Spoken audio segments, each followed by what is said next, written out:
Hello and welcome everybody. I'm Dr. Katherine Horton. Today I have a long list of agents I would like to unmask, but before I do so, hello and welcome. There is the usual sound check. Okay, so it sounds like we have we got it to work in the end. I'm very, very sorry about the 1 hour delay. My computer was slowed down. I think partially even I was responsible this time because I had so many tabs open that I was using up all the memory, but then I was freeing up memory and it continued to be slow. So, it was really dragged out. I also have to apologize that I'm putting on so many broadcasts. For those of you who haven't much time, you probably are wondering why I'm swamping you with all this information and putting out videos almost every night.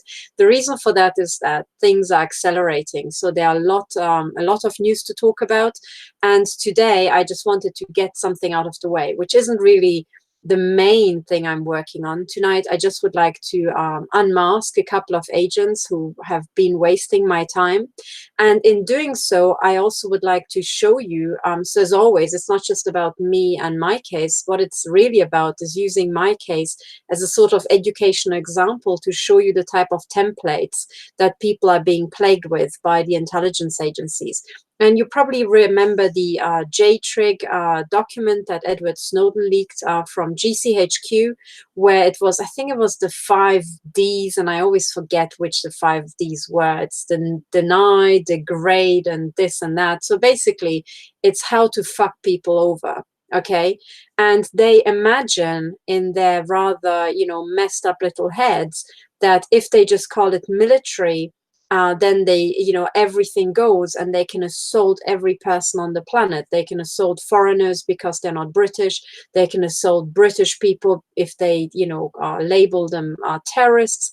And this is not how it is. They are actually a very large organized crime cartel. They are destroying lives on purpose. They are torturing people. They are monitoring how much pain they are causing and how much devastation. And they are just swamped with utter mental illness and psychopathy in their leadership. And it's all the end result of not just decades of MK Ultra and brain fucking. It's actually the end result of several thousands of years of running intelligence agencies according to their own principles with absolutely zero oversight. So what has grown up is an absolutely staggeringly large, vast organized crime cartel of incredible ruthlessness that stretches all the way from our parliaments into the local communities and into every village. Okay, so this parallel society of intel agents and informants in every town and in every village, in fact in every street and in every block of flats, okay, that parallel society has its own laws and it thinks it can run riot. And just, waving national security around, they think that they can do whatever they want. Now, if you run a system like that for 10 years, let alone for 2000 years, what you will end up with by the laws of system physics is incredible degeneracy.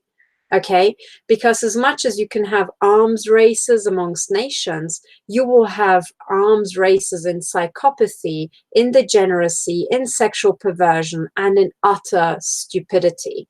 Okay, so what we're seeing now is the end result of these arms races and these negative, components that this parallel society has been running for thousands of years. So what we have right now is incredibly psychopathic. It is extremely sadistic. It is also dumb as fuck beyond your, wildest imaginations. And it is extremely perverted. So in all the negative categories, the system has driven itself to the absolute maximum. Okay. Now, at that point, it is almost low-hanging fruit. Okay. Because you just have to shine the light on it. And what you will see will be so revolting that most people will recoil. And remember, this is a system that never had its the light shine on it, shown on it. But also, it's a system that is so pervasive by now that when it acts as one big unit, it is devastating. It can kill you by sheer psychopathy. It can destroy nations by utter stupidity, and it can devastate societies by its sheer depravity. It is ripping us apart with the most, idiotic and deranged qualities you can find in a sick society.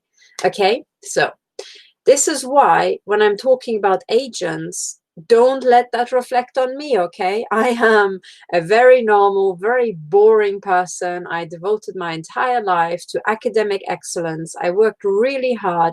I'm a very caring person. And, you know, I am rather boring. I'm not into sexual depravity and this and that, and I'm not into this freakish nonsense, and I'm most certainly not into stupidity, okay?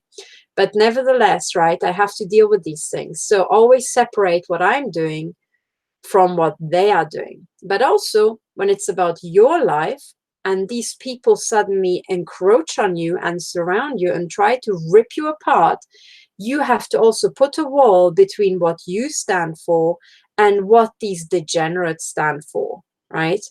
I just call them the deges. I use the word degenerate so often, I just abbreviate it most of the time, right? So I'm talking about a dej, you know, and that means degenerate, okay? Just so giving you the heads up, because in today's broadcast, I probably will slip into the lingo. But anyway, so this is what you have to keep in mind, okay? And this explains just the out of this world idiocy that we're seeing when we're dealing with agent, you know, shenanigans. But even though it is incredibly stupid and utterly just out there and deranged and degenerate, it is still deadly because it comes in such a concentration. So whereas you can take one intel agent on his own or her own and just unmask them for what they are, for the sad fuck that they really are, when you have an entire gang of sad fucks destroying your life, they will devastate your life, even with utter stupidity. And I am of the firm opinion that what happened is that when, for example, MI5 expanded in 2003, okay, in 2003, the chief of MI5 requested a doubling of the budget of MI5, okay, on completely fraudulent grounds, but she got it. So the budget doubled. I think the budget doubled, the headcount tripled, and the operations quintupled, right? So increase of 500%. Now, these operations, just calling it operations, is already a big fat euphemism for what would be generally called just, you know, dumb as fuck, moronics, you know, spacking about and pissing people off. Okay. That is, in a nutshell, what these agents are doing. But they're doing it over all the websites. They're, you know, targeting campaigners with dumb as fuck shit. And when you get overloaded by a tsunami of bullshit, it is overwhelming. As much as it would, you can drown in a torrent of sewage water, right? When some sewage, you know, dam breaks, you can drown in shit, okay? And a warfare method of MI5 and the Western intelligence agencies is to make campaigners drown in shit.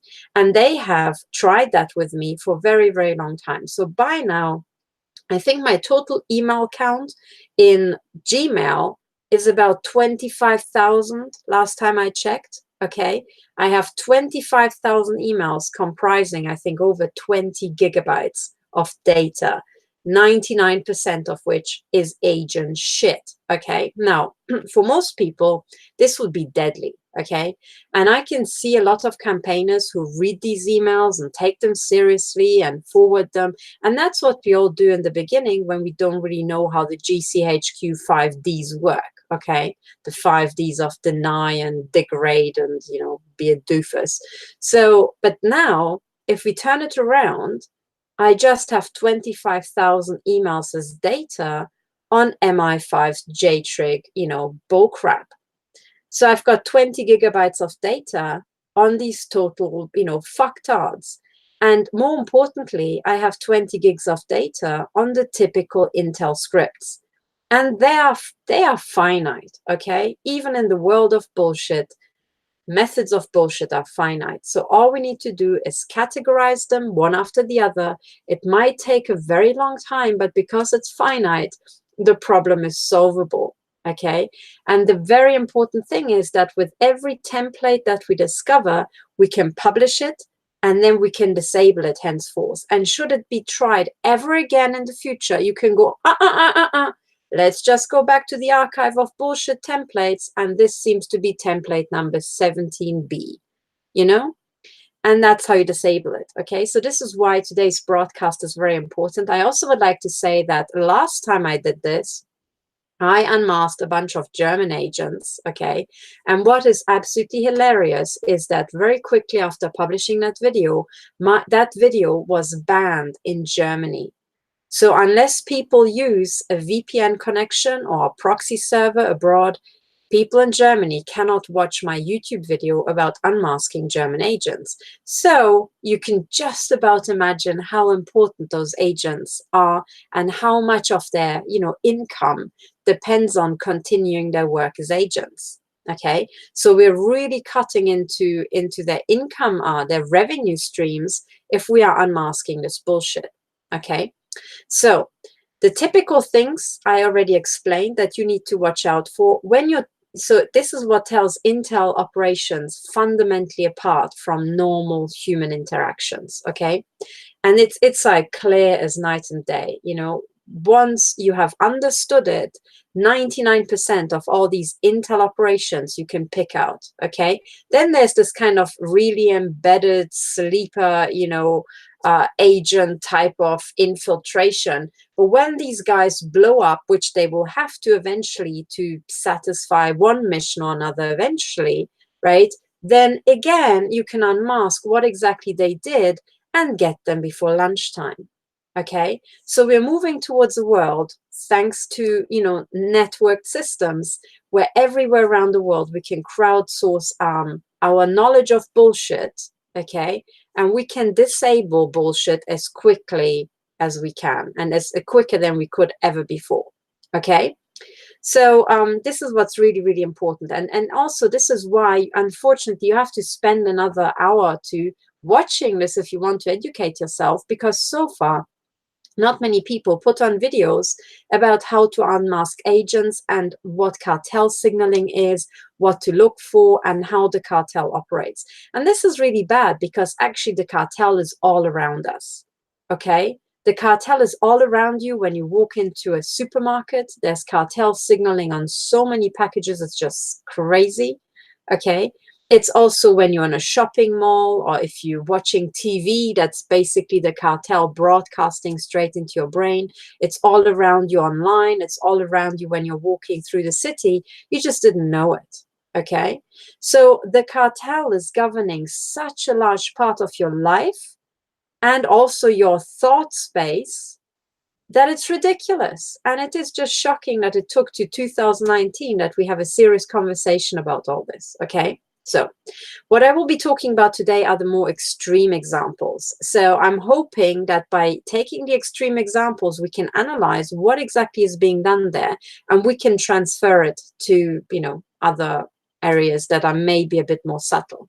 And I should also add that every single time you point a finger and you say this person is an agent, of course, there's always room for error, right? So I am typically trying to use the 3 strikes and you're out rule. So 3 strikes of 3 things so utterly fucked in the head ridiculous that it's not normal. And then I will just, stamp it as agent, or brackets, caveat, somebody who might as well be an agent, because what they're doing is essentially what agents would be doing. Okay, so keep that in mind. So when I'm saying, okay, in this case, this is an Intel script, in brackets, always, first of all, make up your own mind as you're listening to me, but also always include the caveat of this is either an agent or somebody who got messed up by, one way or another, maybe it's neurotech, that they behave effectively like an agent. They might as well be. They might as well draw a salary for what they're doing. Okay, so this is what it's about. Now, let's dive into it. Oh, yes. And what I didn't finish my sentence. I just hopped about. What I wanted to say is that the difference between what is normal and what's cartel and Intel, it is clear as night and day. Okay. Whereas normal people, for thousands of years, right? The cartel is also thousands of years old, but, you know, bear with me. For thousands of years, we only survived by being supportive. So it's at one level, you know, we discard our differences, and when it's about survival, we are acting in a supportive manner. And actually, this is what I experienced life to be like back in Transylvania, that even though it had a big, you know, roof of cartel operations from the CIA, from MI6, and from most likely all other Western intelligence agencies operating through the Crown Corporation, above my head still the, you know, comparatively small towns and local communities where I grew up were very supportive. And the difference between the people who were informants for the Securitate and normal people was extremely stark. Okay, at some point it always became clear that you know what, this person isn't really legit. So what is normal in our society is to be supportive. It is also to be understanding. It is to have some sort of humor, but it's also to have some sense of, you know, what is sensible and what is appropriate. Okay, so there are these unspoken rules about what is fair, what is appropriate, and, you know, what comes across as sane. Now, intel agents, because they are always trained to transgress the rules, you know, the standard rules that we have in our society. For example, when you have an intel officer, he would be asked to break into an office and get, you know, information or conduct espionage. So it's about transgressing the rules. But this is, you know, so pervasive after 2,000 years of transgressing rules that these intel agents are trained to transgress all rules. And once you have been trained like that all your life, it is actually very easy to make mistakes. And what is totally fucked in the head becomes utterly normal to you, you know? And eventually you end up like Andy Parker and whoever runs GCHQ these days, right? And you are running something that is so fucked in the head, batshit crazy, that, you know, most people would think, okay, everybody should be just confined into a, you know, mental institution for the rest of your lives. But you're the director of this, you know, bullshit empire, and you think it's normal. And you think it's fair enough because you have spent, I don't know how many decades going through some sort of, you know, butt fuck and mental fuck program to turn you into the chief of GCHQ, MI5 or MI6. Okay, and these people are by that time so utterly degenerate, they are out of this world.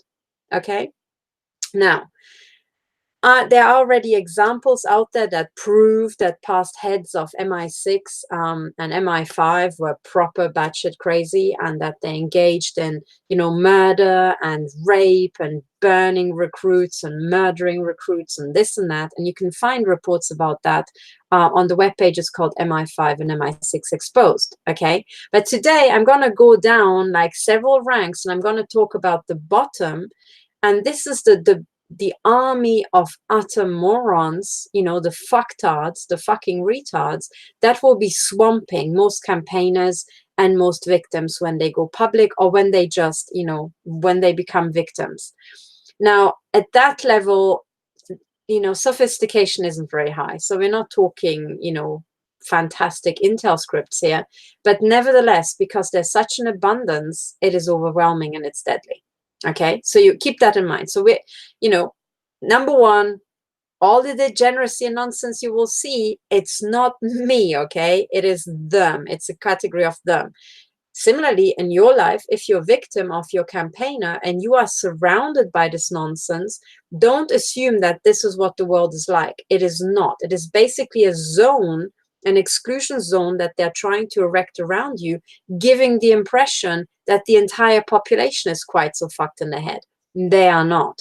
So every single time you're dealing with weirdness or depravity or just idiocy or something really counterproductive, it is most likely an intel agent, you know? Okay, so this is the background of what I want to talk about. Now, let's get into the juicy bits, okay? I just have to explain to you, you know, what this is about before I start. Let me start with the first time I really unmasked an intel agent, and that was originally by mistake, okay? So was it really the first one? Yeah, well, okay, there were a couple of others, but never mind. I mean, you know, the first one was yes, it was yeah, so really in your face. It was on the 21st of January, 20th, no, 20th or 21st of January 2016. And that is when I went to the court case of Philip Kerr versus MI5. Okay. So I went and I attended that court hearing, and then I listened to the whole thing, which was a total shambles at the Investigatory Powers Tribunal. It was really weird. And what was most, bemusing is that when the court hearing finished, the judge said to the barrister, Miss Aaron, the barrister for MI5, the judge said, "Oh, Miss Aaron, can you come and talk to us or something?" Now, this was egregious because when you have a court case, the entire idea is that both parties step before a judge, the judge hears the case, is impartial, then they bugger off, and in the ideal case, the judge sits down and thinks about, okay, this case and which of the two sides has got better arguments and has more of a point, and where does justice lie. This is the ideal world. Now, in the case of the Investigatory Powers Tribunal, it went like that both sides presented their thing, the court case finished, and then the judge stood up and said, okay, we're going to walk out, but after we walked out, Miss Aaron, could you join us, behind the scenes? Well, I thought, whoa, first of all, this is breaking with about, 1,000 years of protocol. Second of all, you really leave us, and most especially me, with the impression that, you're basically demanding sexual favors from the barrister for MI5, right? And I was literally thinking, oh my goodness, is she going to go and give them a blowjob?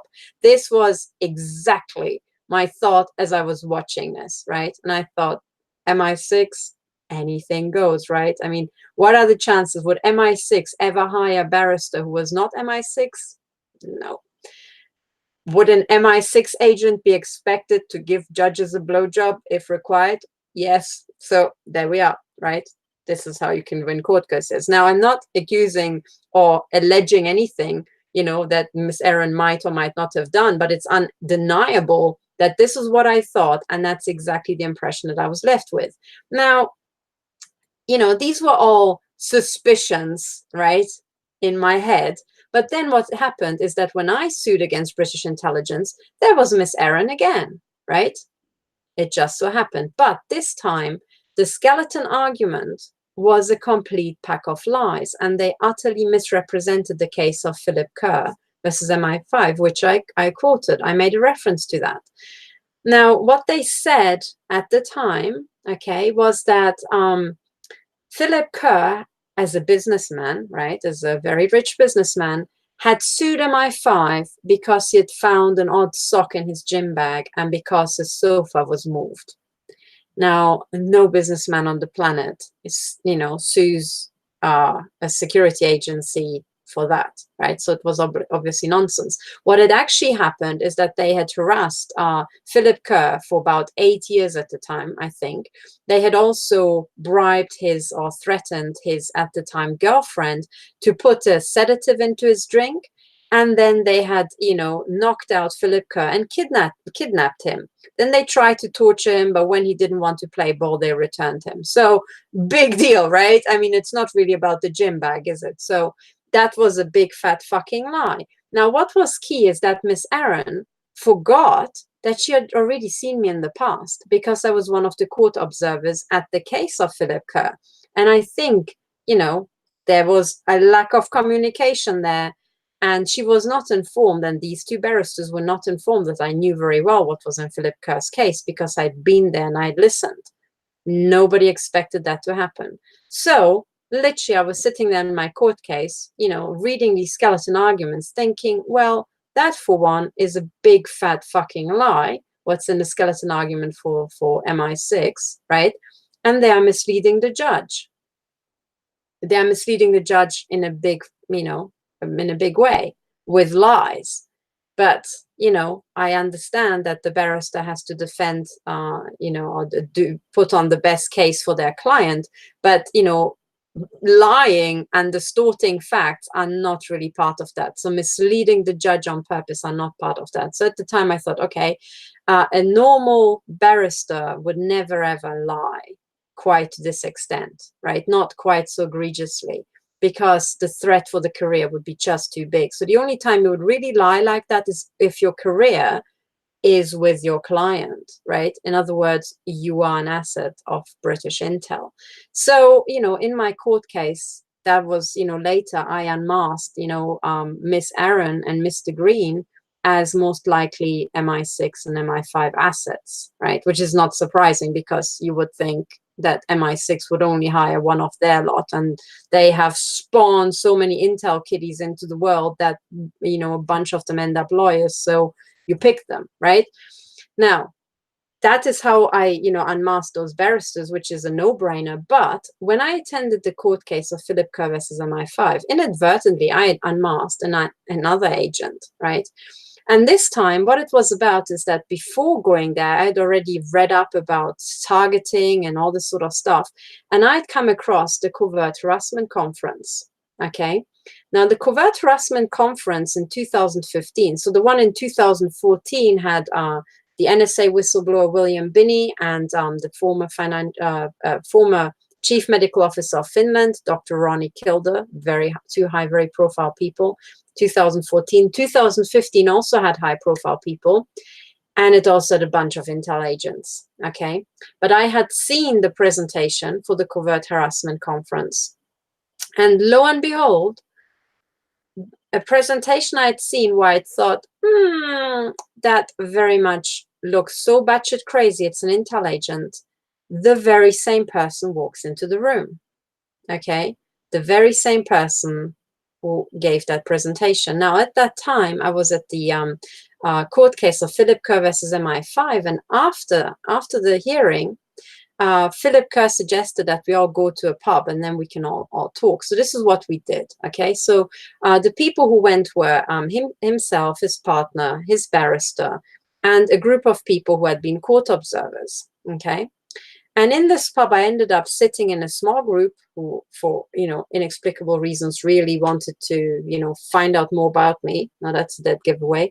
But also there was a black lady, right, who, when she was talking about her targeting, kept laughing, right, and kept laughing and looking over to somebody else. Now, most targeting stories are so horrific that when you are talking about what has been done to you, you really, you know, you're not in a laughing mood. So that was really odd. And as I was listening to it, I kept thinking, I have seen this woman before. I can tell the way she's talking, but I didn't recognize her face.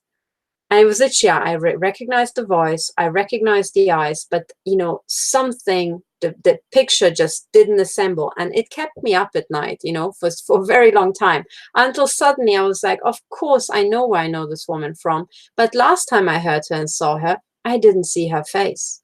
That's why I didn't remember her. Now, the woman I'm talking about now, I'm going to show you, okay? And as soon as I show you this presentation, you'll probably burst out laughing and say, yeah, that's obvious, right? But look at this, okay? And then let's analyze it.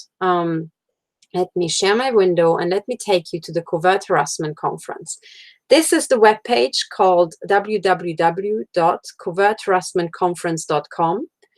And if you go to the 2015 videos here, you will end up with a group of presentations. Oh, sorry, I think the way, let me just start from the beginning to show you how you get here, okay? Because I think it's a bit more involved in that. Okay, so this is the front page. Let's click on these videos. Do we get through to here? Exactly. You don't go through straight to the videos I'm referring to. You have to scroll down to this message section, and then there are a couple of videos added later. And I want you to look at Miss Ryan from the UK. Okay, now when you click on that, you will get to this page, and then you have to scroll down to find Miss Ryan. On the way, you will find Frederic Laroche, who had a court case in Grenoble. Yeah, and this, ladies and gentlemen, is Miss Ryan. Do you see anything strange here? Right? Everybody who came to the Covert Harassment Conference was normally dressed was talking normally. And then there's one presentation with a woman who looks like she's wearing a carpet and a turban and some sort of, you know, I don't know what, disco, you know, canvas as scarf, and then has to shove the microphone under the scarf to make it literally look like, you know, the trunk of an elephant. And she's giving a presentation like that. Now, of course, you could think, oh, maybe she's, you know, covered in shielding and, you know, she's covering up the shielding. But honestly, when you're going for the first time to a high profile conference that last year had the, you know, the former technical director of the NSA and a chief medical officer of a European country, would you go dressed like that? Or would you go and try to pretend to be as normal as you possibly can, despite the fact that you're not, your life isn't normal because you're being ripped to shreds by psychopaths, right? So no real target would ever turn up like that. The only people who would ever really turn up like that are intel agents. Okay, and I'll leave it to you to watch this 8-minute video of Miss Ryan. Okay, but the eyes, that's why I remembered the eyes and I remembered the voice, and I could swear that the woman who sat next to me in the pub after the Philip Kerr hearing was this woman who here is called Miss Ryan. But back then she called herself Eve, and when we well, I was asked to exchange emails with these people, and you know, other people wrote their emails on a list, and then when I looked at the email, she literally had an email that read something like, and this is just from memory, sounding like the email she had, you know, BR49FZM27G 28, you know, and so on and so on, like a 16-digit, you know, letter and number jumble. Okay, that I didn't see a pattern in there, right? Who the hell has that? But it was ludicrously long, right? So it wasn't in one of these emails that you just generated 2 minutes before that, right? So nobody in their right mind would have an email like that. Even people who want to be anonymous would have maybe a normal email with an alias. Why? Because you don't want to come across as fucking weird. That's why. If you were normal and targeting happened to you, you would desperately try to come across as normal. However, if you're paid to disrupt a group of targets, making them all look batshit crazy, you would turn up looking batshit crazy. Okay? So Miss Ryan is a fucking MI5 agent. And the woman who was sitting next to me was also, by her behavior, a fucking MI5 agent. And I'm pretty sure these, you know, it's the same person I'm talking about based on memory, right? So that was one agent. But what is very, very important is to notice or to note the pattern. When they want to, you know, break something apart, they will try to turn it to shits, okay? So they would try to make it look ridiculous or weird or threatening or just generally just messy or dirty or devalue it one way or another. Okay? And that was another thing that I noticed at the court hearing of Philip Kerr, is that there were some people, especially senior people who would have had the age of handlers, who turned up looking like an utter mess. Like what you would call in America trailer trash, and what you would call in, you know, Manchester scullies, and what you would call just, you know, what's the word? Oh God, I forgot the name in London. What you call these people? It will come to me. It will come to me, you know. Anyway, it is basically just a total out of it, you know, underclass, you know, creature that doesn't really exist in a normal world like that, only really in movies when they try to portray, you know, whacked out poor people. And this woman literally turned up in old, dirty tracksuit bottoms with holes in it. Okay. But yet she was super, super busybody, super energetic, right? And you would think, if you're that energetic woman, why the fuck did you never come around to, you know, washing your pants? It doesn't make any sense, does it? The image doesn't match the personality. doesn't fit, okay? But nevertheless, why was she there? She was there because she had to make an entry for the 3 judges who were there, who would be looking at the court observers. And the idea was to populate the back of the room with so many batshit crazies that they were hoping it would color off on the person who was the victim, which is Philip Kerr, right? Fortunately, that this didn't really work because, you know, these people just stuck out like a sore thumb. But that's what they will try to do. You know, they will try to kind of degrade you by association. If they can't break into your home and cut up all your clothes or smear some, you know, sticky stuff on all your clothes the night before you have to be somewhere, they will place people with dirty clothes next to you, hoping that the image presented to, you know, onlookers will color off on you. That's the idea. It's the by association thing. And this by association thing happened today. And this is why I'm actually, you know, bringing on this broadcast, because today was Intel Harassment Day. Okay. Today I was veritably swamped by Intel agents writing their bullshit to me via email, hoping that I'll engage and waste a lot of time. Now, I did engage, I did waste a lot of time, but it was because I knew exactly what was going to happen. And I thought, okay, guys, today I'm in the mood, let's bring it on. So what I did is I went through 3 examples. There were many more. There were many more today. I just don't have that much, you know, lifetime to bring them all to the fore. But I picked out 3 that are 3 extremely typical Intel scripts of the sort of shit you get. Okay? So remember this whole thing of washing you and smearing you by association. Let me share my screen and show you Intel example number 1.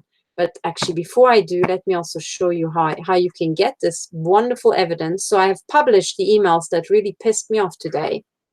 And okay, so let me, and this is what I will do from now on. If these people, you know, mess me around, I will just show their methods, and I encourage everybody to do the same. So to follow me, please go to stop007.org, scroll down, and I started putting this on my Holocaust diary, which unfortunately for several months I didn't have time to fill in.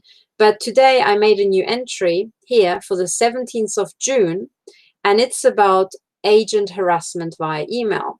And the first example is an Intel agent trying to smear me by association. Okay, so what is typical? Okay, so here's a bit of a text explanation, which you don't have to read now, but then there are 2 emails here by, you know, a person calling themselves Maria Leon. Now, the reason why I'm completely happy publishing this, because these emails contain so much bull crap, okay, that it is pretty much impossible to come from a normal victim. Very much like I am 100% sure that Miss Ryan is not a normal victim, but MI5, because she is so fucking batshit crazy. And no real victim I've ever met in my life ever looks or talks like that. And actually, when you listen to her speech, she also tells the audience how it's actually not that bad when you get put into psychiatry. So people shouldn't worry. Really?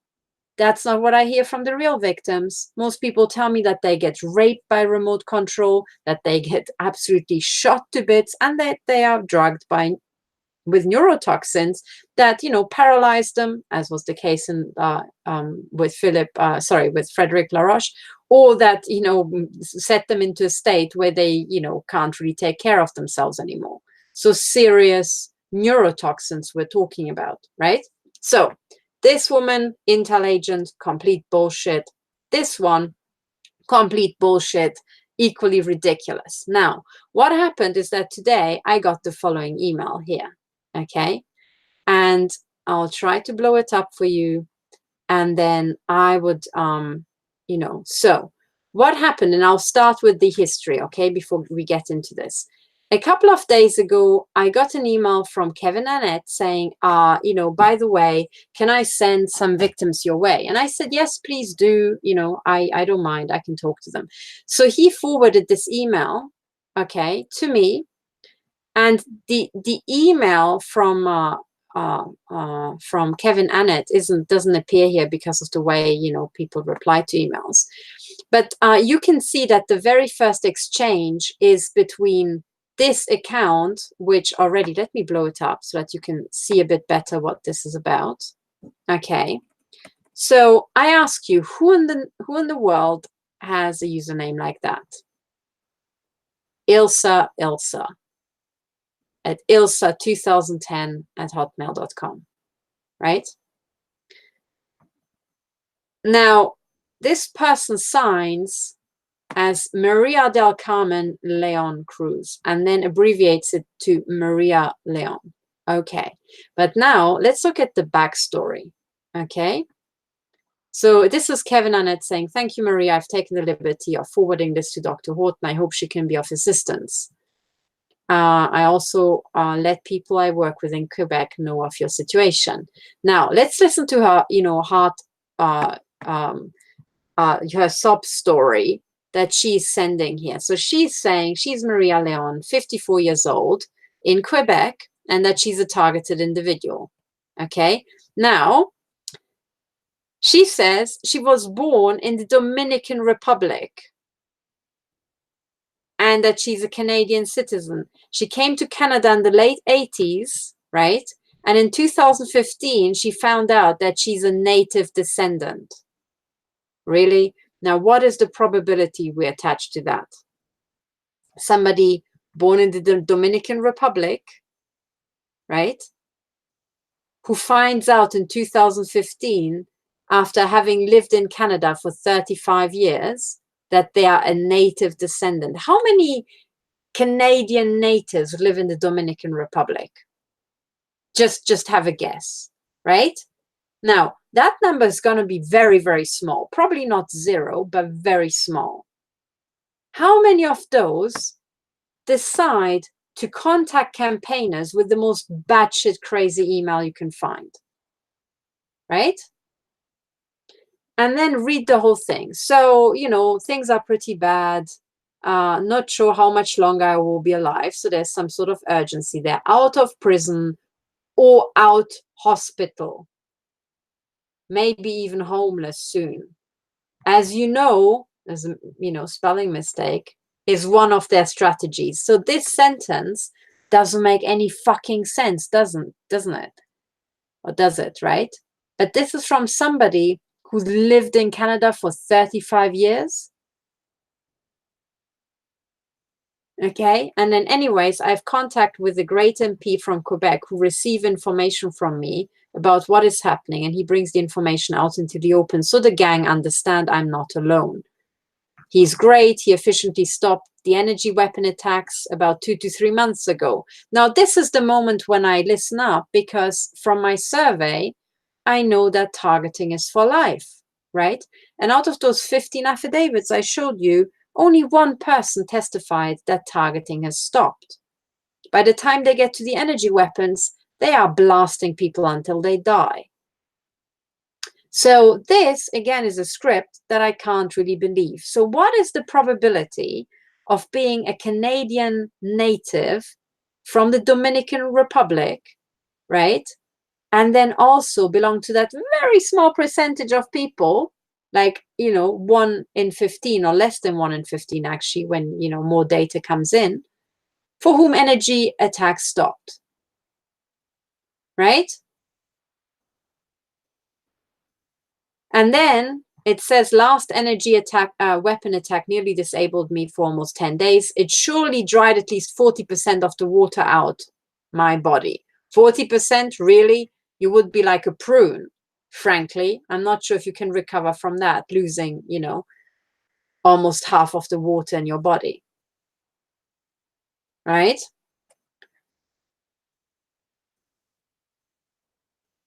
So anyway, look at the whole, all these, what is very important, I want you to pick up on this, is the spelling mistakes, okay? The unusualness and the spelling mistakes. The reason I'm contacting you is because I collected a great amount of evidences I need to share for safekeeping. I have no family that will take this seriously, and if I disappeared, get killed, or seriously harmed again by the gang, I need this information to not get lost. Okay, really? Seriously? And then you think, okay, what the hell is going on? What do you want, right? This is just story, story, story. Anyways, my support is helping the best he can, but he's only one person. I heard about Dr. Horton, and I'm trying to find the time to look into the documents and instructions she released to create a court case. Please, please get back to me. Now, what does this person want? What they are, what they are trying is they are trying to find time to look into documents. How the fuck can I help them find time? Right? So the whole story doesn't make any sense at all, right? So now look at the emails. Previously, this person, again, different name, again, different email, right? This is 20192. This email is 2010, right? Different name. So the emails keep changing and the names keep changing, right? And then look at how they're writing to me, right? I found the affidavit link, Madame Horton. It disappeared as I forwarded the email to my MP supporter. Sorry, I am using a tablet. Tablets are not as easy to use like regular computers. So I will only need the back account info, not bank account, back account info, where you would like me to send you donation. Have a nice day, Maria Leon, right? Now, what are the chances of being a Canadian native from the Dominican Republic, belong to the very small percentage of targets for whom energy weapon attacks stopped? And if they stopped, why the fuck would you want to contact somebody instead of just, be glad and just lay low? And what are the chances that at the same time, several nonsensical email addresses are used with ever-changing names, never using your own name, having your email laden with spelling mistakes, and not make a fat lot of sense, right? So by the time I got this, I was like, okay, I've got another one. Let's see how this runs. Now, this person didn't know that they were being set up. They thought they are setting me up. But, whoever laughs last, laughs best. But anyway, so here we are. This is what I said. Dear Maria, my bank details for donations are here. Best wishes, Katherine Horton, right? Blah, blah, blah.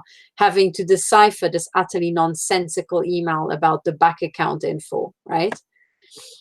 So anyway, and then, right, reply, thank you, nothing further. They clearly didn't want anything further, right? And then guess what I got today? It's this email here, right? This is, again, this nonsensical account, sending it now to Harold Lebel at the National Assembly of Quebec in Canada, right? Then somebody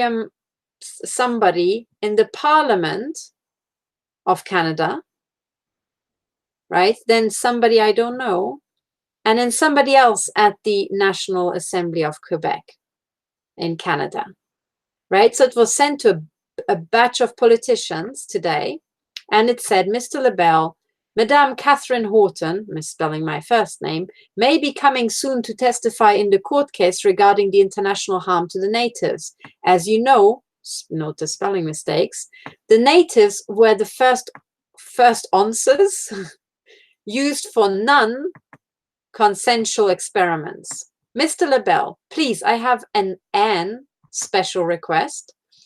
Is it possible, not possible, to help Dr. Horton while she's in Canada by getting a doctor to remove the implants that I used to remotely torture her? Question mark, full stop, right?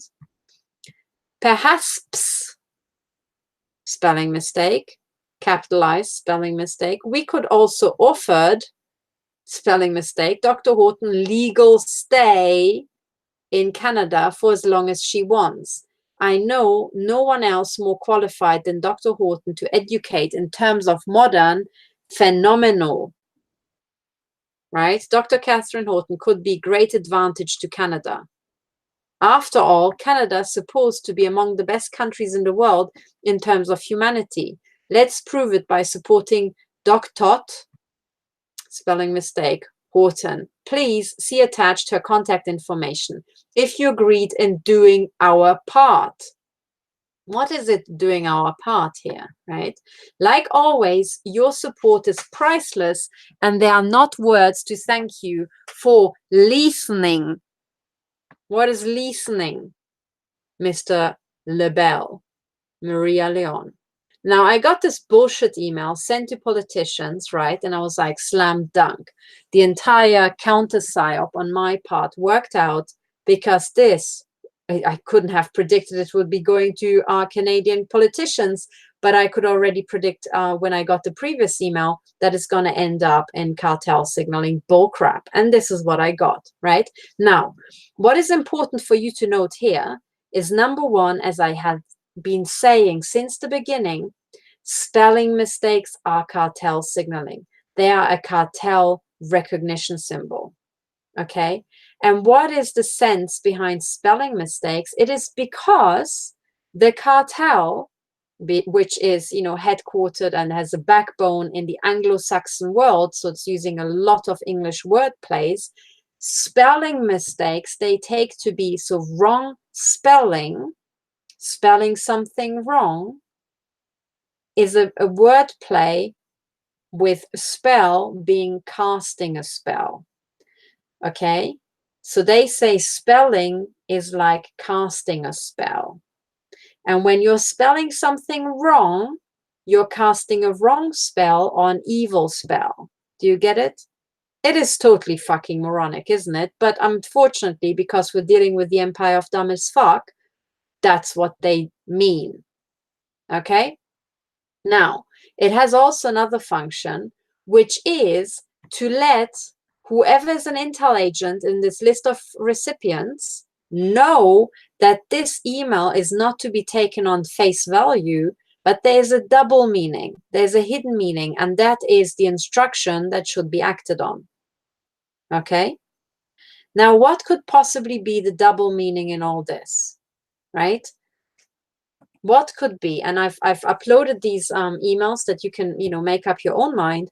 But as far as I can make out, right, this person supposedly can't spell at all and doesn't know English grammar on the surface, right? But uses expressions like legal stay.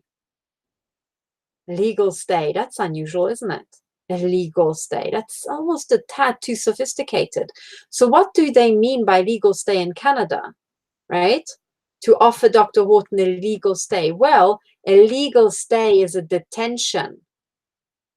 It is a stay, right, brought about by the authorities, by law enforcement. It's a detention, right? So they want to offer, whereby it's clearly not meant to offer, right? That's why there's a spelling mistake. They want to offer me a legal stay if I come to Canada. And they say nobody else is more qualified, as in nobody else should deserve to be detained by the Crown Corporation more than me, right? And I educate in terms of a modern, this is meant to be phenomenon, but in a different language, right? Maybe this is Spanish or Portuguese, whatever, right? But it's not English. So again, they mean that this modern phenomenon, it's not really a modern phenomenon, it's an age-old phenomenon. It's exactly the opposite of what is written there. It's the age-old phenomenon of the Vatican crime cartel, right? This is what it's meant. Now, I also, sorry, excuse me a second, because my laptop is about to die. Just give me a moment to get my charger, and I'll leave you to ponder the other meanings of that expression. Sorry. There we are, saved. So I saved the broadcast. Okay, so the other thing that is hidden in here, okay, also your support is priceless, right? Priceless, as in very expensive. So again, a cartel hint, right? And then also, look at this. They want to get a doctor to remove the implants. And then question mark full stop again inverts this, right? In other words, what they are hinting at is they don't want to remove the implants. They want to put implants in. And that seems to be what every country does. When you go into that country, they want to put in their own experiment, their own chipset, right? And basically what they're saying is that they want to detain me, and in my fraudulent detention, probably use the time that I would be forced to, you know, fall asleep throughout the night to chip me further. So this is a threat, right? So even though this is raving, utter fucking bullshit, it is deadly because it's a serious threat. And this cartel criminal is giving some people in government the heads up. One person in this list must be an intel agent, right? Or maybe it's this other email here, right? That is so unusual. And they're giving them the heads up that I'm going to come to Canada. And when I do, they have to detain me, lock me up, keep me overnight so that I'm either forced to fall asleep because they sedate me, and then implant me to torture and maim me even more, right? Now, if you think that this is far-fetched, you have to know one thing about this, which is that indeed I said to somebody that I would be coming to Canada if required. And that was Kevin Annett after the last broadcast about 6 days ago on the 11th of June. Okay. And what had happened back then is that Kevin Annett had asked me if I would be ever willing to testify, okay, as an expert witness in the court cases, in the common law court cases. And I said to him, yes, sure, I can testify about intel targeting based on the experience I have. I've got two witness or victim affidavits from Canada already, right? Based on those and other facts that I know, I'm welcome to testify. Should the natives of Canada who are suing for crimes of church and state also be victims and require somebody to testify about the targeting program, right? This is what I said. But what's interesting is that I have not mentioned this to anybody. The only person who knows that I said that was Kevin Annett on the 11th of June when I interviewed him. And we had stopped the broadcast with continued talking over Google Hangouts, which is the back end of YouTube, right? And that's when I said it. So only Kevin Annett knows that I said this, and whoever is doing surveillance of Google Hangouts, which would be YouTube owned by Google, right? Or straight Google, owned by the CIA, monitored by NSA, right? So it's intel. Or otherwise, put it otherwise, it is, you know, the Five Eyes, right? Which includes Canada. Okay, so it's the Five Eyes crime cartel working for the Crown Corporation, Canada being a Crown colony. Okay, so it's only Kevin Annett and the Five Eyes who know that I said that. And then I get a very topical email about me coming to Canada with a covert threat that if I do, I'll be detained and they'll make sure that I'll fall asleep or I'm knocked out, and then they will implant me to torture me further or to maim me further, right? Okay, so that is the threat. To work that out, you would have had to know that I said that to Kevin Annett and that we had this conversation after the last broadcast on the 11th of June. Of course, you didn't know that. I'm telling you now. This is the smoking gun evidence that this person is an agent of the Five Eyes. Okay, only the Five Eyes match the pattern, right? Only the Five Eyes satisfy all the boxes. They tick all the boxes. Number one, the Five Eyes, right? They basically set up Google. Okay, they own YouTube. They run Google Hangouts. The Five Eyes have the NSA. They monitor everything sent over the internet. They have direct access to. It is the Five Eyes that operate in Canada, and it is the Five Eyes that are the enforcement arm of all the Crown colonies, right?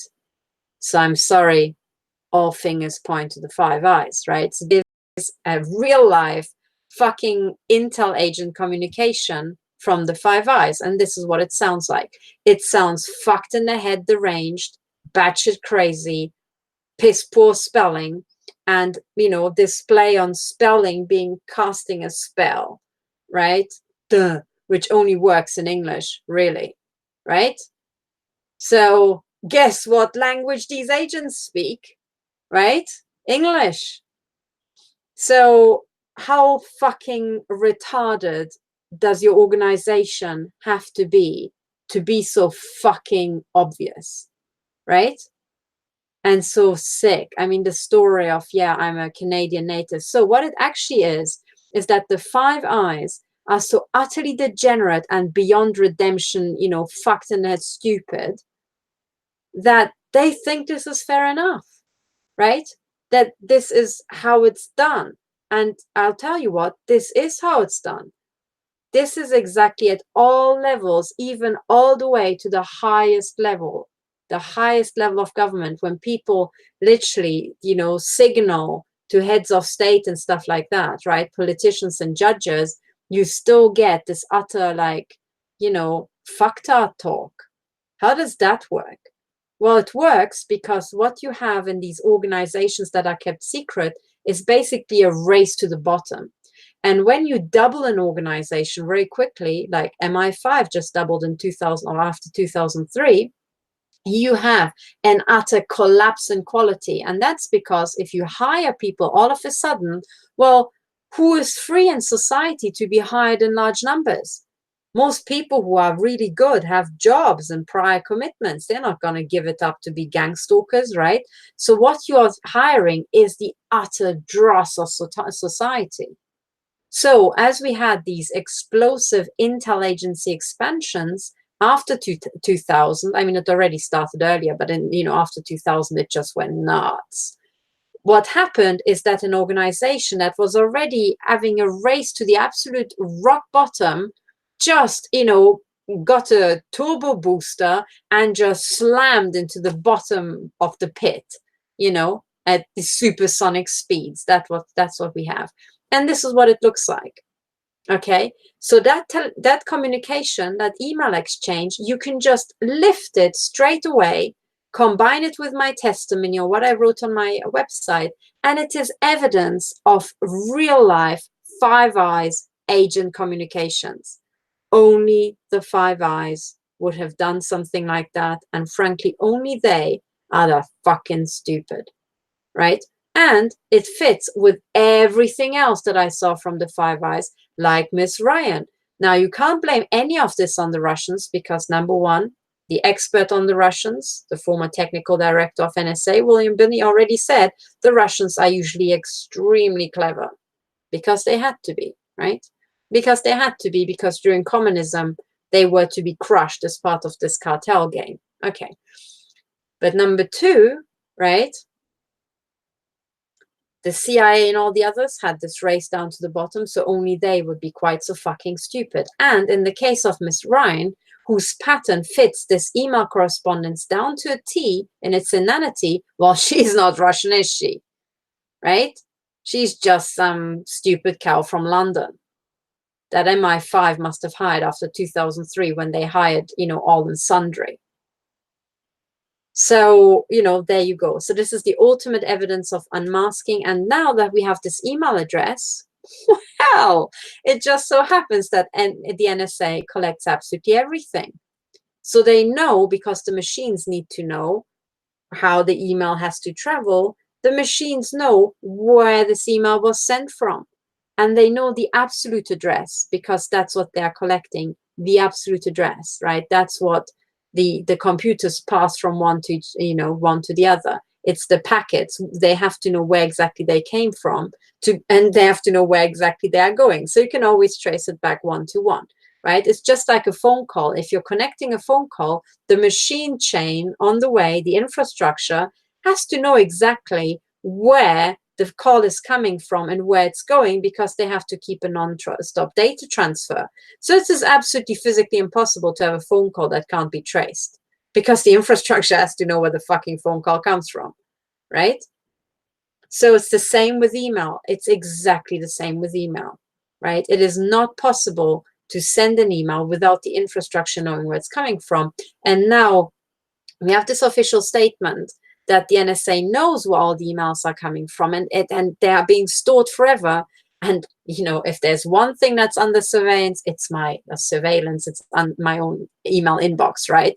So the NSA knows where this email comes from, which means that now that we've identified a real life, Five Eyes, fucked out agent, we can trace them back and find out their identity. In other words, we can find out which of their criminals has just put in writing a threat using insider information that I was planning to potentially come to Canada to send me a threat that they would arrest me and implant me. Right? How fucking stupid do you have to be? So once we have the agent, the criminal who's just made a threat like that, we know their handler. And both of them need to be paid somehow, right? For their services. So there's a financial chain. They need to exchange instructions at some point. There must be a telecommunication chain somewhere, even if it's encrypted on some, you know, Five Eyes internal communication platform. The Five Eyes will have a record. And it just so happens that the NSA that collects everything is part of the Five Eyes.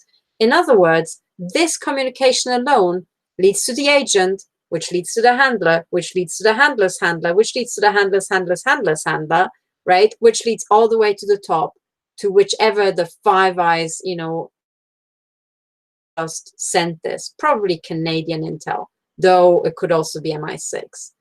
You know, could go either way here. Doesn't really matter because all this, they're all the same club. But what's important for you now is that if you ever got an obvious email like that, or an email that follows this exact pattern of either using insider information that only you, another person, and whoever is surveilling the line, you know, would know, and you have this utter, you know, nonsense talk, well, you can do exactly the same. You can find out the agent, or you can go into court and request the identity of that criminal to be known who just made a threat to you, because these sort of threats are most certainly not part of counterterrorism. They are most certainly not part of the national security of the United Kingdom or of Canada, are they? Right? Arresting an expert witness in a court case, which is exactly the, you know, capacity in which I would have traveled to Canada, is not part, right, of national security. In fact, me testifying as a free expert witness is part of the rule of law, which Canada should uphold, right? So this email correspondence alone is enough to bust open the entire fucking thing. And what is good news for you victims out there, or just harassed activists, or just, you know, harassed judges and politicians, you can do exactly the same as well. And I guarantee you that you at some point in your life will have been swamped by cartel communication. In other words, if we all start pooling these cartel messages and start demanding the unmasking of the identity of these criminals, we can unmask a significant part of the lower tiers, because the lower tiers' job is to communicate with us. And then it follows directly that we can get the next tier up. Typically, handlers would have, you know, more little minions. So, you know, if you get two paths leading to the same handler, that's the jackpot. But either way, you know, you can get the chain all the way up to the very top, right? And once you hop one level up from that handler, you can hop to all the other minions down as well, okay? So in principle, as soon as you have a chain, you can unmask a large fraction of the system. And if it were a perfect world, you would be able to unmask the entire system. Do you see what I'm saying? So it is about taking the pyramid organization from the lowest level. You just have to unmask one single agent, and you can get all the entire chain up. If it's something criminal, the entire chain. Which were the other criminals who were involved in this? Because this was planned, right? Somebody took internal surveillance data from my conversation with Kevin Annett, and passed it to this criminal. So there has to be a chain, some sort of information transfer chain going via several handlers there, right? So there's a neat little ring that one can unmask from this communication alone. So what I want you to learn more than anything, not just the details of this particular exchange, but the pattern of unmasking. What is the logic behind unmasking? What are the facts that you can use? And how can you use it in your own court case? So the most important things to know, thanks to William Binney and, you know, thanks to that man, because without him, we wouldn't be able to just say it like that, right? We would have to go through a lot of hoops to prove it, but we can say that the NSA is collecting every last thing ever sent anywhere in the world over the internet, and it's storing it forever. So with that information, once you unmask something that's using digital communication, you can get the criminal. And from there, you can get the criminal's handlers. Okay? So that's very, very important to know. Now I'm going to pick up speed because you guys probably have understood this very, very well, and I don't want to bore you. So let me share my screen and go back. Okay? Now let me give you another example of what I had to put up with today. And this is going to show you another pattern. Okay. Actually, before I do, let me just check that you guys are still there in the chat. I hope everything is okay. I think you're still following. Can you guys still hear me? Let me just check. Okay. Yes, sounds good. So now let's, you know, pick up some speed. So the next email I would like to share with you is this one here. Hang on, there. Okay, so this was the intel agent here with this threat against me. Now, another type of intel agent echoes, okay, are scripted messages. And I got this scripted message on the 16th of June from somebody called Greg, and after that, or calling themselves Greg. And when I get one email like that, there's always, you know, there's always an error rate. It is always possible that it's somebody who means well, but it's just a misunderstanding or a mistake, or they're not really informed. But when I get a strike of, you know, this whole thing being nonsense for 2 reasons, and then I get a third strike, in this case, it was the same email being sent again a day later, in a way that nobody would have sent it, I've identified an agent. Now, let me unmask this agent here. Okay, so the email I got read something like this. Oops. Damn it, sorry. Let me open the first email I got and let me blow it up. Okay, so this was sent to me via my web form, and now you can see what it looks like if you guys contact me via my web form. When it doesn't get disappeared, it looks like this. I get shown the name you have entered, your email here, and then your message. Okay, so this is what I got today, or rather yesterday. Sorry, no, the day before yesterday, actually, by now. It's past midnight. So, hello, Catherine. Yes, indeed, we do live in a satanic world, for we know who rules the earth. Please help Mr. Kevin Annett go viral to show what is happening in Canada. You can find him on YouTube or murderbydecree.com. Keep up the writer's fight. Now, when I got this email the first time on 16th of June, I didn't react. Because first of all, there was no question, nothing to react to, but also it could have been just an honest mistake.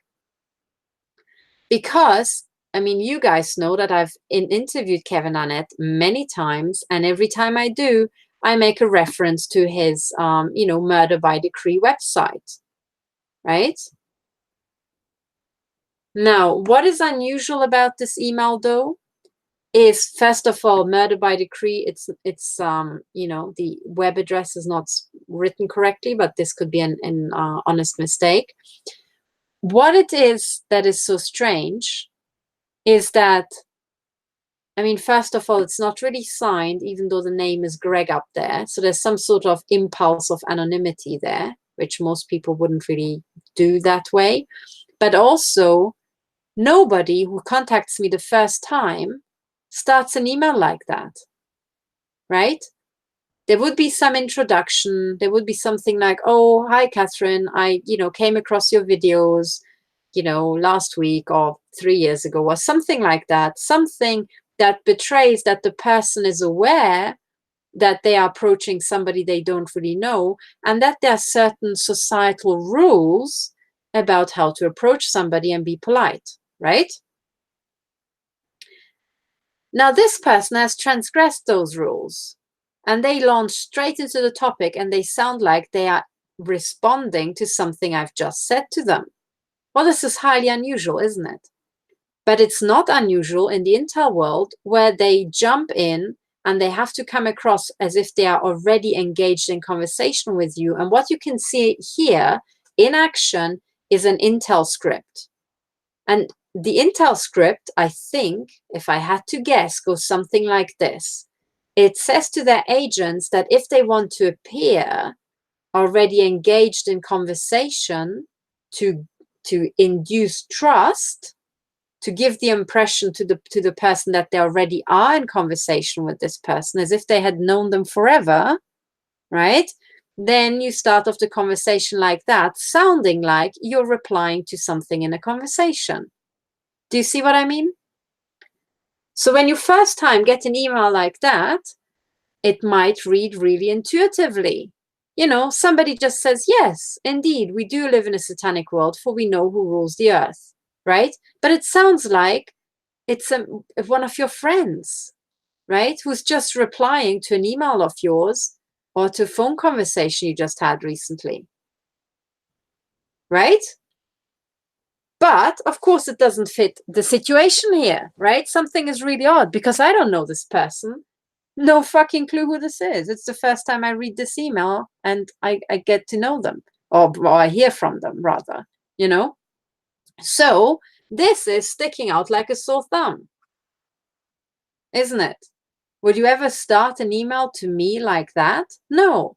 If you're a victim, you would first of all include something about you, about your type of targeting. Victims always do, right? It just comes naturally. But you would also have some sort of politeness ritual whereby it would be clear that you are aware that you're approaching me for the first time, and you would either give me a reason of why you're contacting me or something.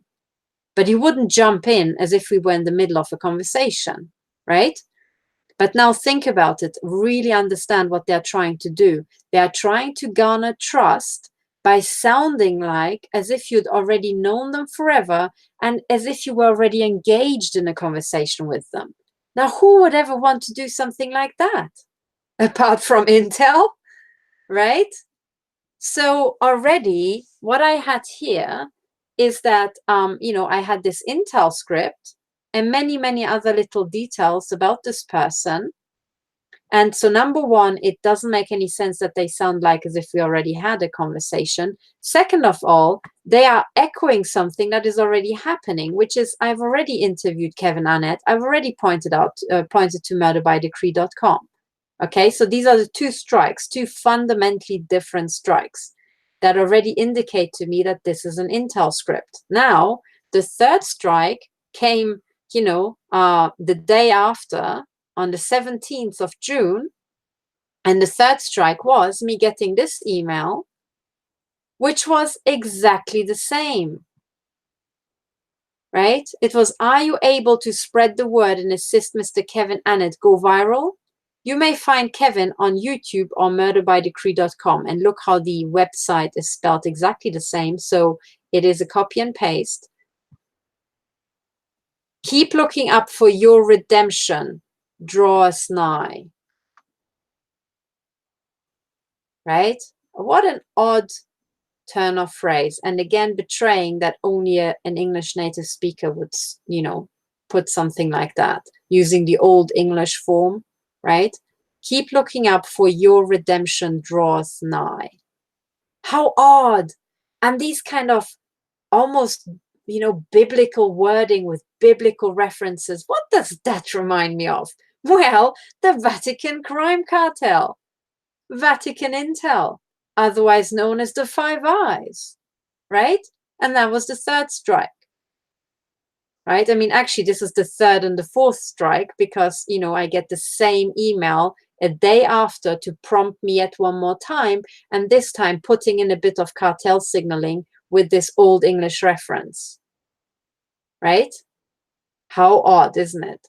So anyway, what I can say for sure is that jackmangreg58@gmail.com is another fucking intel agent. But what it means is that the NSA could tell me who this guy actually is. They could tell me everything about him, who he is, where he lives, you know, probably his sexual preferences. They have a voice print. They know his bank details. They know his shoe size. They probably have some covert audio recordings and from his bedroom, and have probably human trafficked him and his, you know, sexual partners a gazillion times as part of their love end, right? So they will have everything. So again, once you have analyzed this, again, we can blow open the entire Intel cartel, the Five Eyes cartel. Why am I sure it's Five Eyes? Well, it's because this guy speaks pretty good English, right? Using Old English references. So probably not German, right? So it's the Five Eyes. Okay, fair enough. I mean, a trained, you know, intel agent who maybe also went to you know, Oxford like I did could also probably pull it off. But, you know, it just fits the pattern. It fits the pattern that it would be the Five Eyes again, right? Most likely. So there we are. And what are the lessons here for you? Okay, the lessons are: look for oddities, look for people trying to induce trust, right? And this was a mini psyop, the way the entire thing was set up, right? Because the very first email was very familiar, you know, as if we had known each other forever, right? But then the other thing that you should notice, because it's using several little Intel scripts here. Number one, it is this thing of trying to pretend like we already had a conversation, but then you can note something else. And that's another telltale Intel, you know, email script. And it's the following. Look at the pattern. So first of all, it's hello, Catherine. Okay, fair enough, even though it has a full stop. Okay. But then it says, it has 3 mini paragraphs, okay? So 3 thoughts on here. The first thought is, yes, indeed, we do live in a satanic world, for we know who rules the earth. So the very first sentence is agreement with me. Do you see? They essentially are saying, yes, you are right. We do live in a satanic world, right? So the first thing is agreeing with me. Very nice. It's kind of like, you know, lathering me up a bit, like, yeah, you're right. I agree with you. We're on the same side. Now, the second one is, please, you know, it's the begging, because they think I'm such a nice person. I will also help an intel agent, you know, make his money. So that's why they come with the begging with me, right? Because they know I'm an empath. They know I'm not a psychopath. That's why they come with the, please help Mr. Kevin Annett go viral, right? And then, of course, the second part is, you know, telling me something I already know. But then the third one is praise again. Keep up the writer's fight. So basically what you have is an opening that is trying to pretend we're on the same size, praising me for, you know, having gotten it right. Then there's the Intel programming bit here, wasting my time with something I already am doing. And then keep up the writer's fight. Again, lathering me up at the end, you know, with praise. And you will find this Intel script over and over and over. It's always these 3 parts. The first thing, opening up, saying something nice to open the door with me emotionally. Then comes the Intel programming bit in the middle, and then finish off with something, say something nice at the end, right? It's an Intel script right there. If you get an email with this pattern, it's very likely an Intel agent, okay? Remember this, because most people, you know, if they are polite, they might do this as well, okay? You kind of naturally want to garner favor with somebody. Or curry favor with somebody. That's kind of natural. But when you hear it over and over from Intel agents, you realize they are trained that way. right? And especially when it's combined with otherwise total idiocy and psychopathy, you think, well, this is not really natural, is it? Okay, so now the third one, the third set of emails I got today, which were clearly, you know, following an Intel script. These are nonsense emails from a German guy called Volker Zukale. Okay, now the first time I came across an email by this guy was when I was included in correspondence that went, I think, from Volker to Horst Kümmer, another guy who I think is a German agent, and then from Volker to, you know, Melanie Richan. Okay, and the very first batch of emails that I got were literally 16 pages of text. Okay, the very, very first page. I think I'm writing it here. So on the 16th of October, 2018, I got an email that was literally going over 16 pages, right? And then back and forth. And his emails are always 9 pages, 6 pages. And when I say, you know, that many pages, I mean dense text. Okay, so already then I thought, this guy is weird. Nobody writes like that.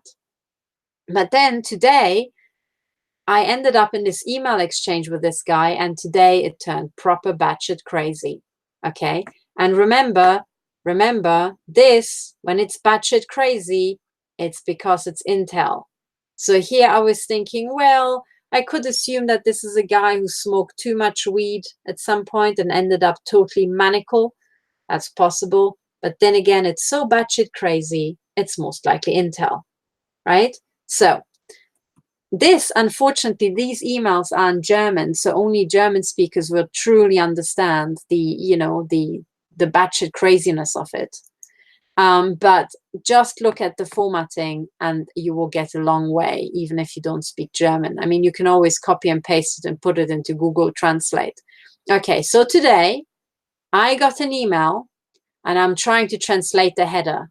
But before I do, just look at how long this email was. Page 2, page 3, page 4, page 5, and then on page 6, at some point it stops. Okay, so this is what I was expected to read through, okay, from a guy who's apparently a seasoned campaigner. And I was thinking, I'm not doing that. Now, instead, I read the subject, which is frankly long enough, okay? And it said, distancing. Please remove my misused name of on YouTube false flag comment forum of your mind control platform, for example, Stop 007. Comment your contents and goals under your public lawful copyright. And that subject already told me I am dealing with an Intel agent, because nobody in their right mind would ever write shit like that. Okay? So I was thinking, okay, I'm not going to read those 6 pages. Can I work out from the subject line alone what this guy wants and who he actually is working for? So he wants to distance himself and is asking me, whereby he emailed Melanie Richan and myself, okay? He wants me to remove his misused name on a comment forum on YouTube about some false flag. Okay, and I thought false flag, it could be my videos with, you know, with Professor James Fetzer, or it could be my own YouTube videos about false flags. Fair enough. But then he calls it a mind control platform, for example, Stop 007. I'm thinking, if stop007.org is a mind control platform, I seem to be programming people towards finding their own fucking body implants and launching court cases and getting an awful lot of damages from, the biggest organized crime cartel in the world. Well, if that's what mind control would be like, we wouldn't have a problem today, would we? Okay. So in other words, what this guy is already doing is he's smearing my work. Okay. And then he's claiming I have violated his copyright. And I was thinking, okay, here we go. Have I heard, libel accusations like that before? Heck knows I have, right? Among others from Melanie Richan, not so much about copyright, but about being an agent and all this sort of stuff. So I was thinking, okay, that is the connection. Both Melanie Richan and this guy Volker Zukale are German, and both of them have accused me of being an agent, both of them knowing, full well that I'm not. So I was thinking, could I have an educated guess where this is coming from? All right. Now, I read through this. I read it roughly to think, okay, this is indeed batshit crazy. I'm not going to read the whole thing. So I just replied, this is my first reply to this guy. And I just said, listen, Mr. Zukale, good day to you, sir, Mr. Zukale. I don't even know you. And also in October 2018, I stopped my collaboration with Melanie Richan. Could you please tell me exactly where on my website you feel mentioned? Because I don't really know you. Yours sincerely, Katherine Horton, right? You would think this little paragraph is clear enough. Do you know what I got back as a reply? Look at this. And again, remember that I'm showing you this shit so that you can learn something much higher than what is obvious to the naked eye, okay? So bear with me. Email number 2. And just look at the amount of text and the amount of read, okay? Right? So 2 pages of dense text. And I was thinking, this is formatted in a way that it doesn't really make any fucking sense, okay? It's also referring to the Five Eyes Alliance and some burn club, blah, blah, blah, blah, blah. And I was thinking, okay. And then in here, it mentions that there's a PDF document as an annex. And I thought, 2 pages for Volker Zukale are actually very short. So what's in the attachment? And, hold tightly. This is the attachment I got. A reference to one of my older videos, a red text saying, comment publicly as Volker Zukale, okay? Then random stuff like bank account details in the description below the video are placed in red. Then other people's, equally nonsensical comments are placed in red. Red, red, red, more red, fuckload of text in red, more red, stuff that's in red. Another video, more red, blah, blah, blah, blah, but no reference to this guy, Volker Zukale. And after all, he was making a reference to copyright. And on and on and on it goes, ending with a violin. And I was thinking, this guy, on page 14, it's pretty clear that this guy is taking the fucking piss, right? So this is the attachment I got from Volker Zukale, and I was thinking, I skimmed the red bits, and I was thinking, no, mate, this is just nonsense, and you're very welcome to read this yourself, right? So after this, right, I wrote a second reply, and I said, Mr. Zukale, from the PDF that you've sent me, it's not clear to me where exactly your name is mentioned. What exactly do you want from me? What exactly do you want that I do, Katherine? Right? Back in his court. Then I got the third email, right,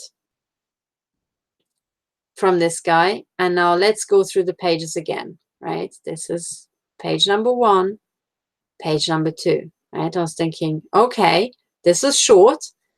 Let's just read the rest. Oh, the red here. And he says he went to my website on YouTube, okay, so my Stop 007 channel on YouTube, and he is mentioned apparently as a public commentator for the videos. And he's making references to this line comment publicly as Folke Tsukale. And I was thinking, but that it doesn't say that on my videos, right? And then he's banging on about how I should delete that where it says comment publicly as Folke Tsukale. And I was thinking, what the fuck is this man on about, right? Totally batshit crazy. And then eventually I realized what he meant. Now, let me go to YouTube. Okay. So let's just type YouTube and let's take the American Intelligence Media channel, you know, one that I talked about in the last video. Let me click on actually an important video because they talk about, you know, executive orders, right? Now I'm on their website. And when you scroll down to the forum, it says add a public comment. Okay, add a public comment in English. And next to it is my image. So what this guy means is that he went to my YouTube channel, and when he looked at the forum, he saw his own face and his own name, and it said add a public comment. And that is what this guy is talking about. So this guy wrote me pages and pages and pages of bullshit. He's a seasoned investigator, right? Middle-aged man. And he wants me to believe that he's so fucking stupid that when he goes to YouTube, he doesn't know that this is the field where he can comment himself, right? That is what this guy means. And this phrase, public comment, only appears in this field.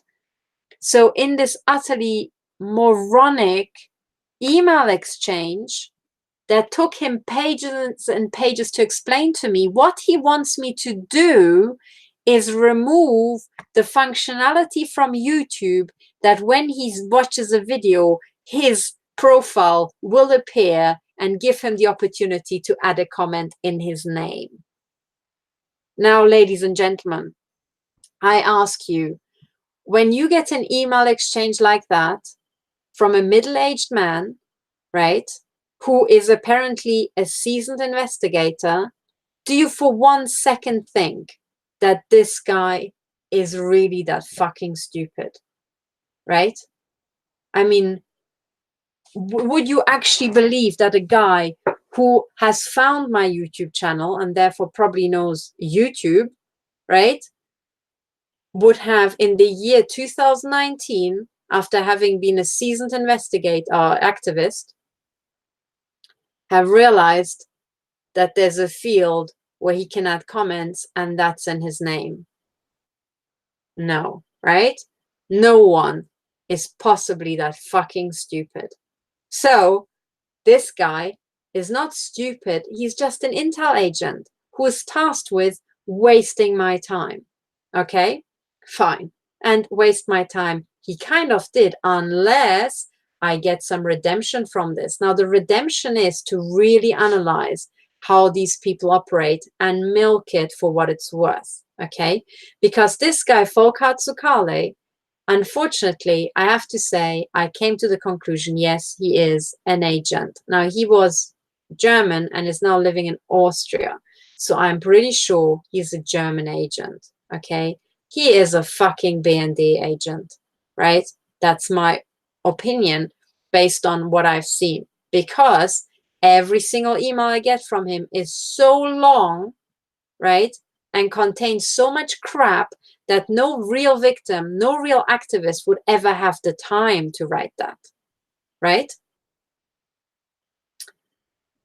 Also, and look at his signature, right? Because he is signing off, not just like some Joe Blogs, right? Who's just utterly clueless and didn't manage to finish school because he couldn't hack it. When he signs off as, let me remind you, as diploma engineer. So it's an engineer with a diploma. Hang on, let me show you his signature.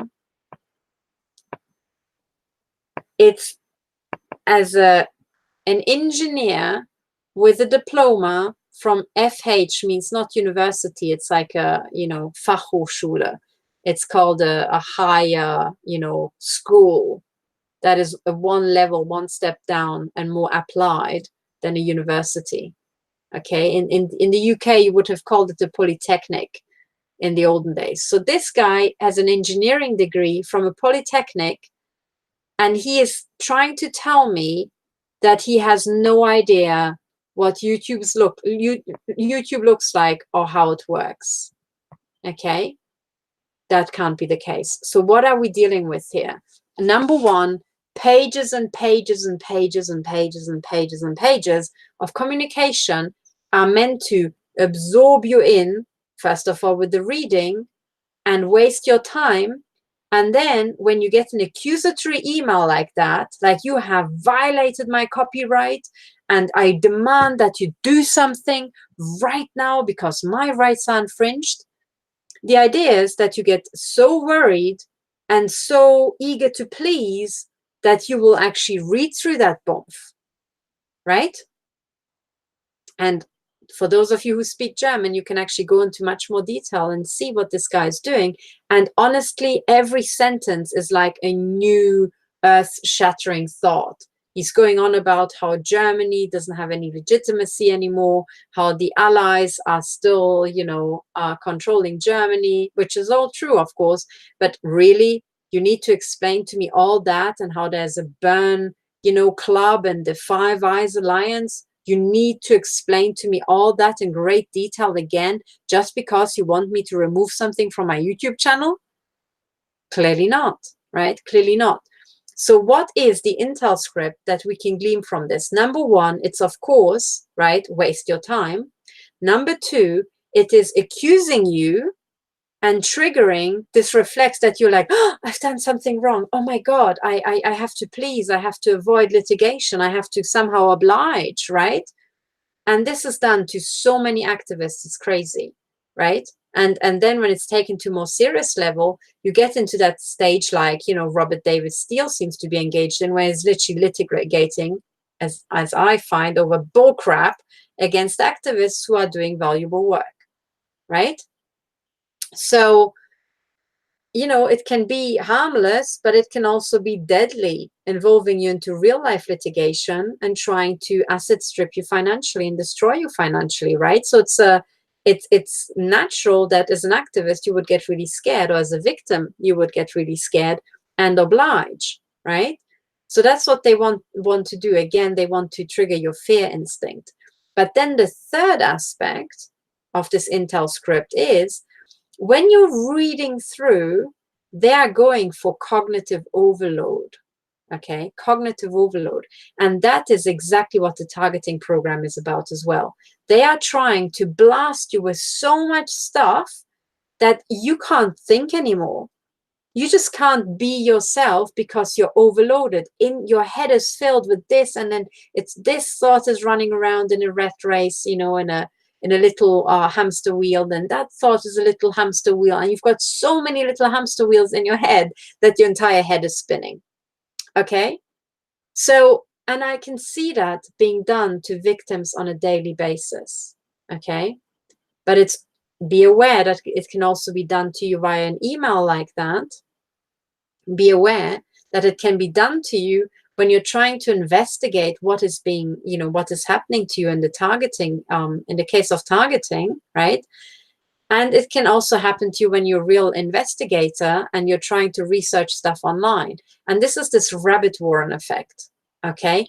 That you try to follow something, and then there's something else, and then there's something else. And before you know it, you can see the entire rabbit warren, and it is just overwhelming you with so much stuff that is weird, hard to digest, hard to process, that you just can't think straight.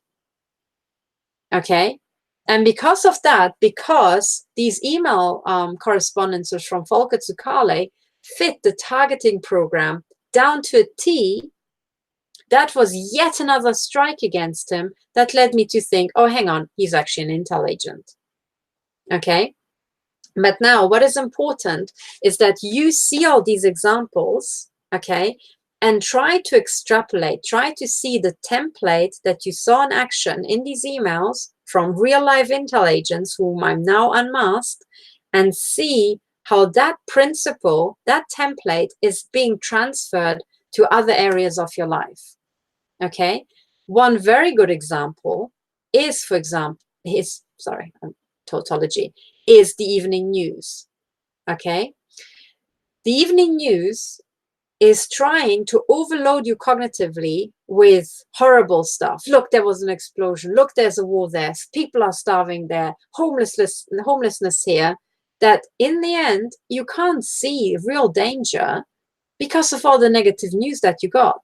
So the idea is in the evening news, so you come home, you worked your ass off, you had a lot of shit to deal with at work, you come home, you maybe have some time to, grab a bite, then you just slump down in your chair. And the idea is that you will take the remote control, turn on the television, and you're so exhausted, you're so overloaded from your workday, you are ripe for programming.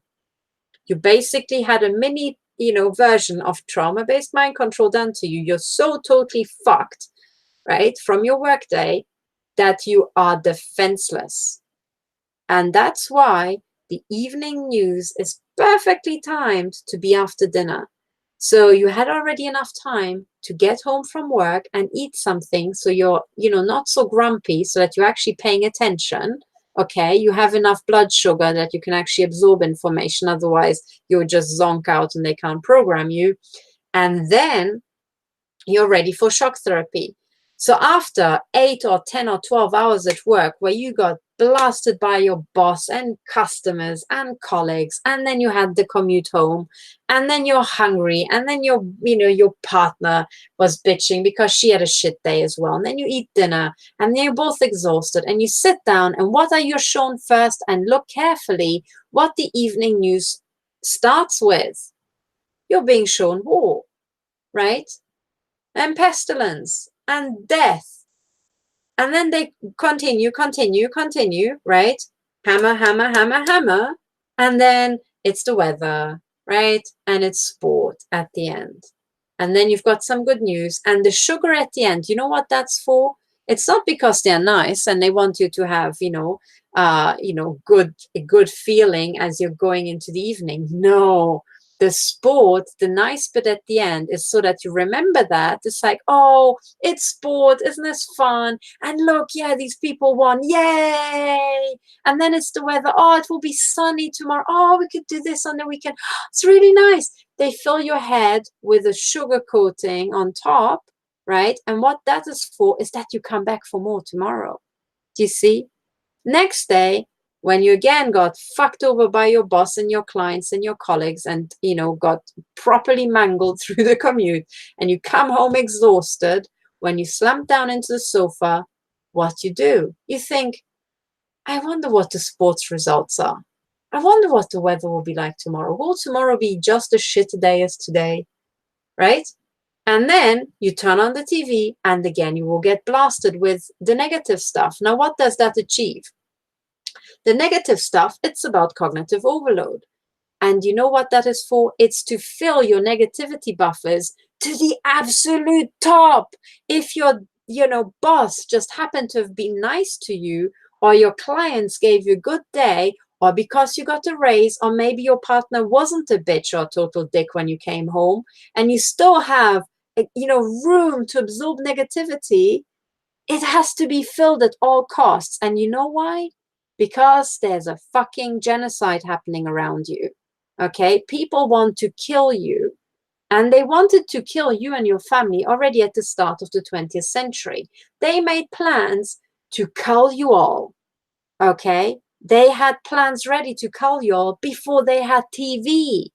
Do you understand? So when they first had TV, the only thought they had is, how are we going to kill these motherfuckers without them noticing? And how can we use TV to ensure that when we start killing them, these people will be helpless? Okay?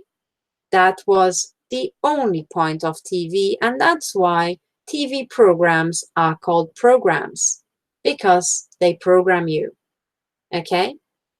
So the trick that is done, which is using exactly the same pattern that Volkhard Tsoukalos is using, exactly the same pattern that Horst Kummer and all the other agents whom I've seen are using, is this cognitive overload. So if your last buffer, the last capacity to absorb negativity is not filled by the time you come home and you sat down and you had dinner, what's going to happen? You sit down, let's imagine you don't have evening news. You sit down, you've just finished dinner with your wife. What do? There's no TV. You actually start talking to your wife or your husband. Okay, what's going to happen? You just had, dinner. It's fine.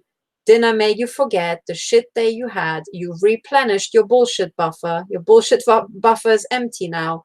So you have time to listen to the bullshit that your wife was exposed to. Okay? What's going to happen? You're going to listen to this. You will have capacity to absorb it. You will have time to think. And then you might notice that actually your wife keeps reporting about how her life is getting worse and worse over the decades. Right? You might pick up on the fact that actually her job is also not doing that well, not that, wonderfully, and how she's also not getting the pay rises, right? How she's also worried about her job security and all that, right? And then you would think, hang on, I've got the impression something is really fucked in the country. If her and we both have the shit experience, something seems to be going wrong because both her and I were working really hard. Or you have time to listen to your children and they start reporting about school and you're like, hang on a second, school didn't used to be quite that shit, right? Or you have time to call your friends and then you realize, everybody's parents are dying from cancer. That didn't used to be the case. That's not how we grew up, right? So suddenly you have the capacity to absorb this negativity. You have time to think about it. And you realize how the country is nosediving, how the economy is nosediving, how everybody's health is nosediving, how there seem to be really weird things happening in the country that nobody really likes. Well, the genocide planners can't have that, can they? Right? How do you get around that? Well, the answer is cognitive overload. So they will make sure that your working day is as shit as it possibly can be. How do you do that? Well, you get rid of normal humane offices and you have cubicles. Then you can put in all sorts of inconveniences in the office space, making sure you have a certain amount of stress. You can make, the job environment, the pay, everything really shit. There's so many ways to do that. And then you can always take care that when the commute is at its peak, you have, for example, a building site so that you have a traffic jam. Now, traffic jams on the way to work are great to cause stress because people will get late, will be late for work. They're already thinking about their asshole of a boss, right? Who will be grumpy him or herself because he or herself were also late for work, right? And they have to react off the stress. So that's going to raise tension and negativity already. So make sure there are always a lot of nonsensical building sites causing massive traffic jams. The Masonic crime cartel is great. Okay. What people noticed, couples who talked to me about their commute, is they were talking about German cities. And they said, we lived in several German cities now, major cities.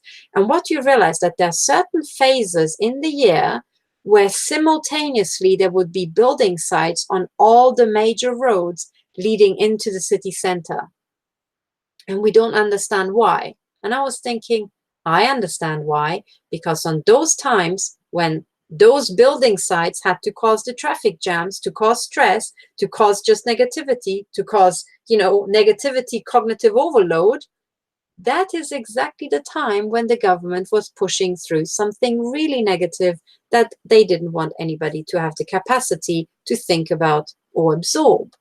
Okay, do you get it? So what typically happens today because of TV is that, and before the internet really took off the last 10 or 20 years, this is what it used to be like, for those who remember this time. People used to come home from work they used to eat something, they would be so exhausted from the commute and the traffic jam and the fumes and the swearing at the other drivers that they would sit through dinner totally mute, being grateful that they just have silence. And every time their children or their partner said something, they would be like, I was enjoying the minutes of silence before you started talking. So there was a dampening on conversations, and I saw this over and over and over. And then after dinner, people are like, oh, I just want to be alone. But because for everybody to just go into their room, close the door, turn the lights off, and just sit like this in perfect silence for 2 hours would be really weird. The only thing that people felt comfortable doing is to go for entertainment or go for the TV. Then they turn on the TV, and at 8 o'clock exactly in Germany, all the channels would be broadcasting news, right? And even the private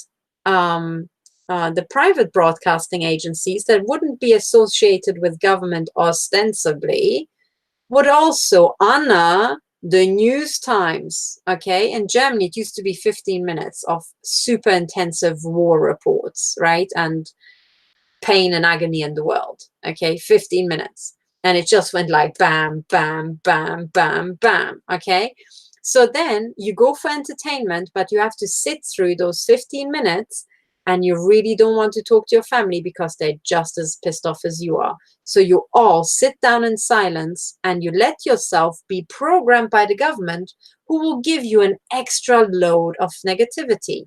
And if by that time your boss hasn't finished off, nor your clients, nor your co-workers, not a fucking traffic jam because they were building sites, and not even your partner and your nagging children, well, primetime TV will have some war zones for you. You can look at a couple of injuries. You can look at a bunch of devastated buildings. You can look at all sorts of stuff, diseases, threatening stuff, unemployment. Everything is going to shits in those 15 minutes, right? And that will have filled your buffer. Sorry, this is actually my Geiger counter here. It will have filled your buffer to the absolute max, okay? And then you would have been finished for the day, okay?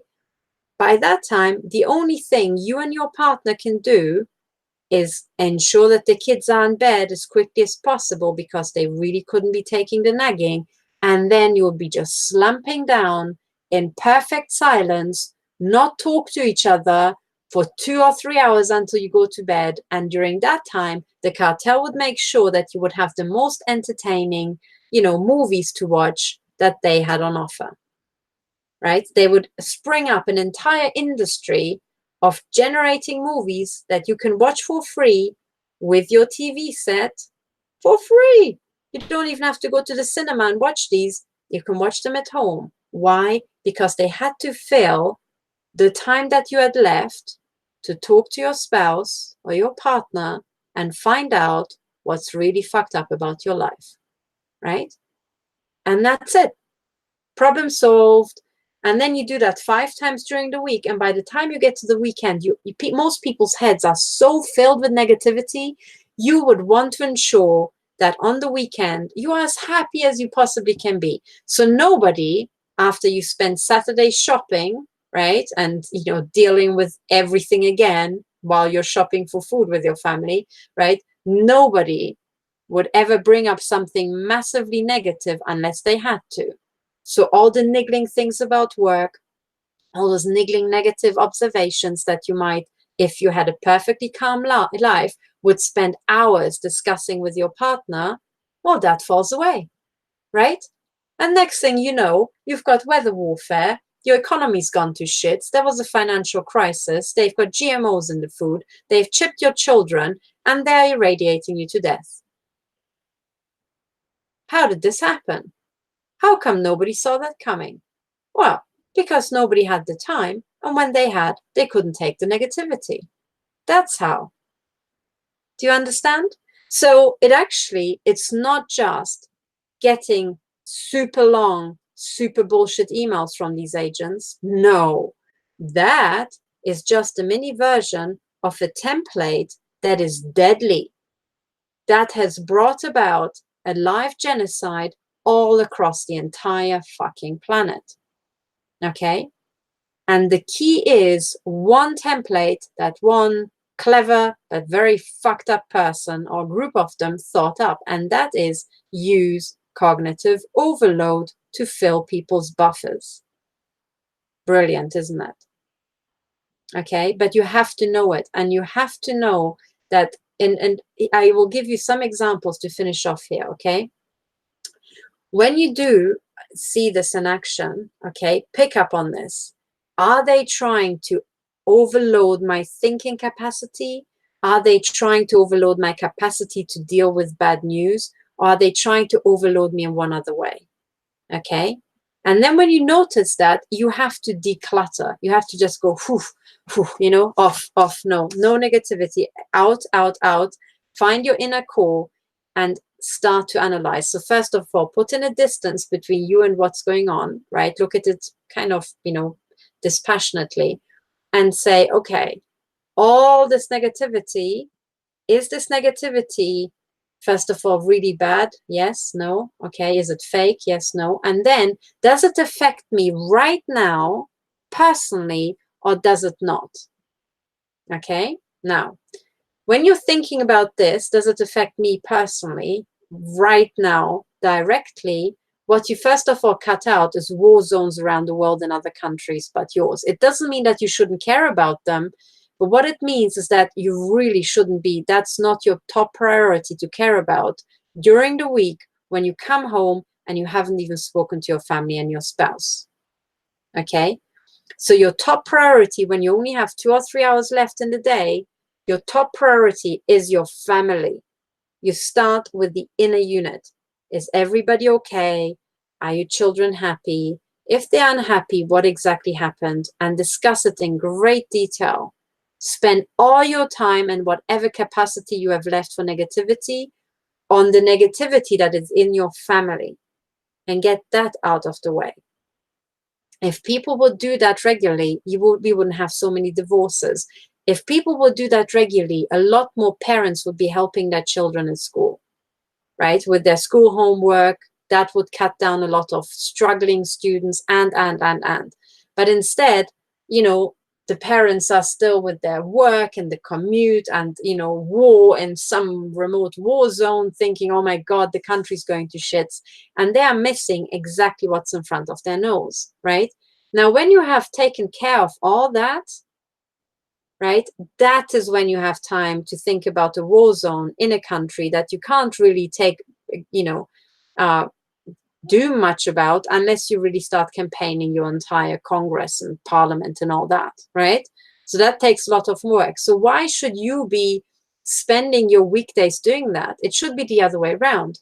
Your weekdays are sacrosanct to keep your family intact and keep everybody sane, to last to the weekend. And then on the weekend, after you've spent Monday to Friday talking about all your personal problems and about what's wrong with school, and you have, you know, talked it to death because you do it every single week and there's nothing more to be solved, no problems to be discussed and solved, that is when you are really bored on the weekend. You have discussed all your marital problems. You have already, you know, gotten it out of the way. You know what happened at school.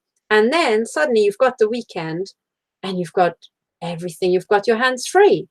That's when you can start reading about wars and foreign lands and think, oh, you know what? This Saturday I've got so much time. I should really just send an email or a letter to my parliament because that war is just fucking ridiculous, right? Now, if it went that way, right, and you could spend your Saturday thinking and relaxing and thinking about what's important in your country, it would work that way. And they would. And by the way, this is exactly how my old Society of Transylvania used to work.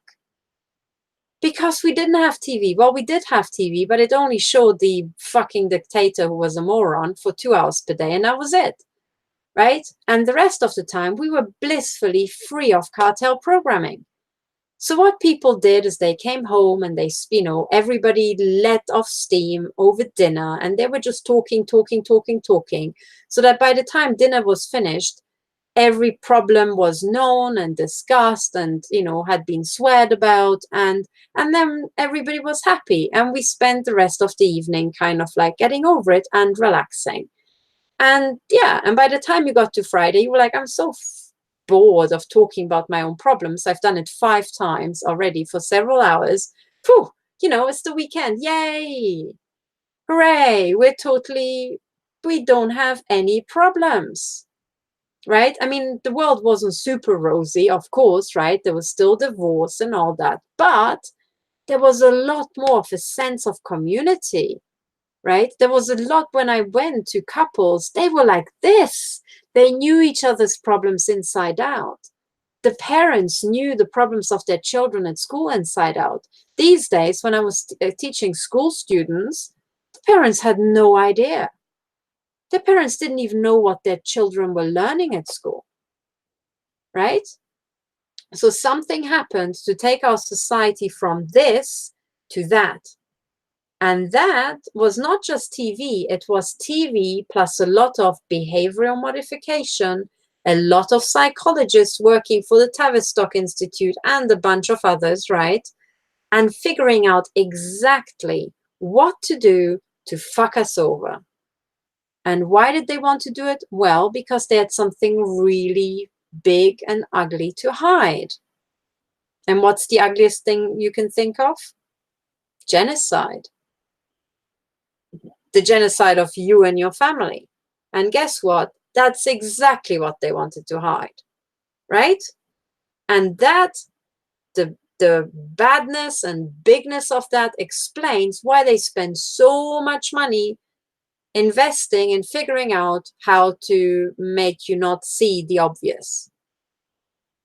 Okay, so the lesson from this is, okay, and I spend an awful lot of time explaining it because this is super important. It is not the case that these emails that I got were just innocent little agent, you know, games. They were not.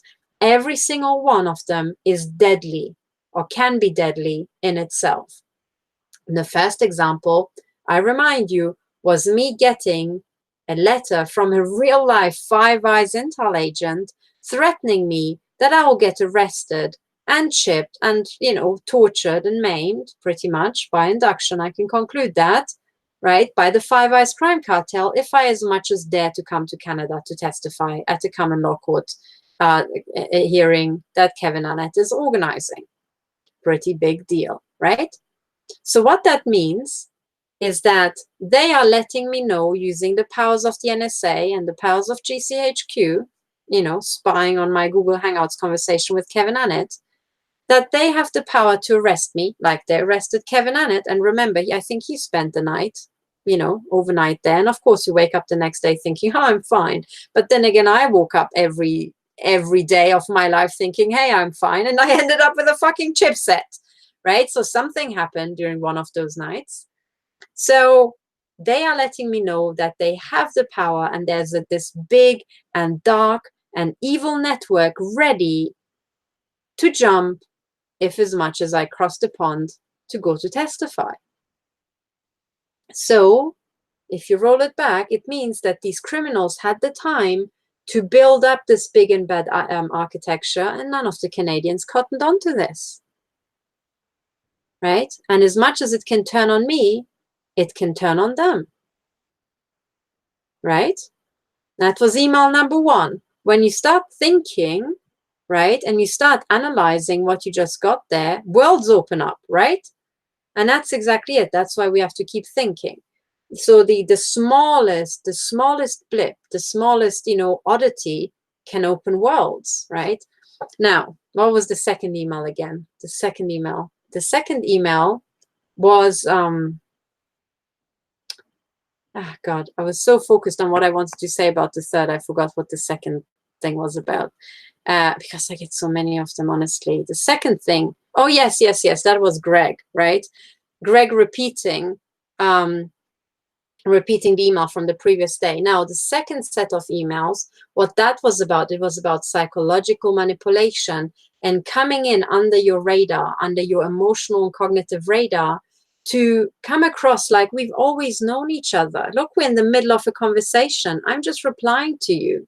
Now, the reason why that is deadly is because in the normal world, everybody has a certain distance towards strangers, which is a good thing because they could be dangerous. Now, here, they're using advanced intel techniques to come in under the radar so that you're like, you don't react like, who the hell are you and why the hell are you emailing me?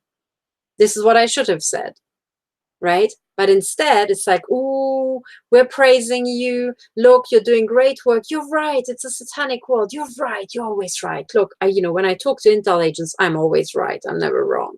So that's how it starts, right? And that's what they will do to you as well when they're infiltrating your activist groups, or when they're infiltrating your company, or when they're infiltrating your family, right? And all of these things have already happened to people. There were, for example, the spy cops who infiltrated literally private love relationships. They even had babies with those women, and then they buggered off, right? Working for the UK police. How did they do that? Well, they used the same technique, and it was deadly. It destroyed a woman's life, right? So this intel technique of sneaking in under the radar, right, is not harmless.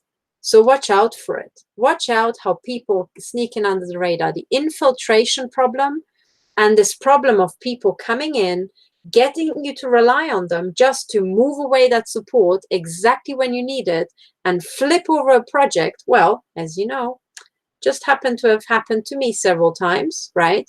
You know my story.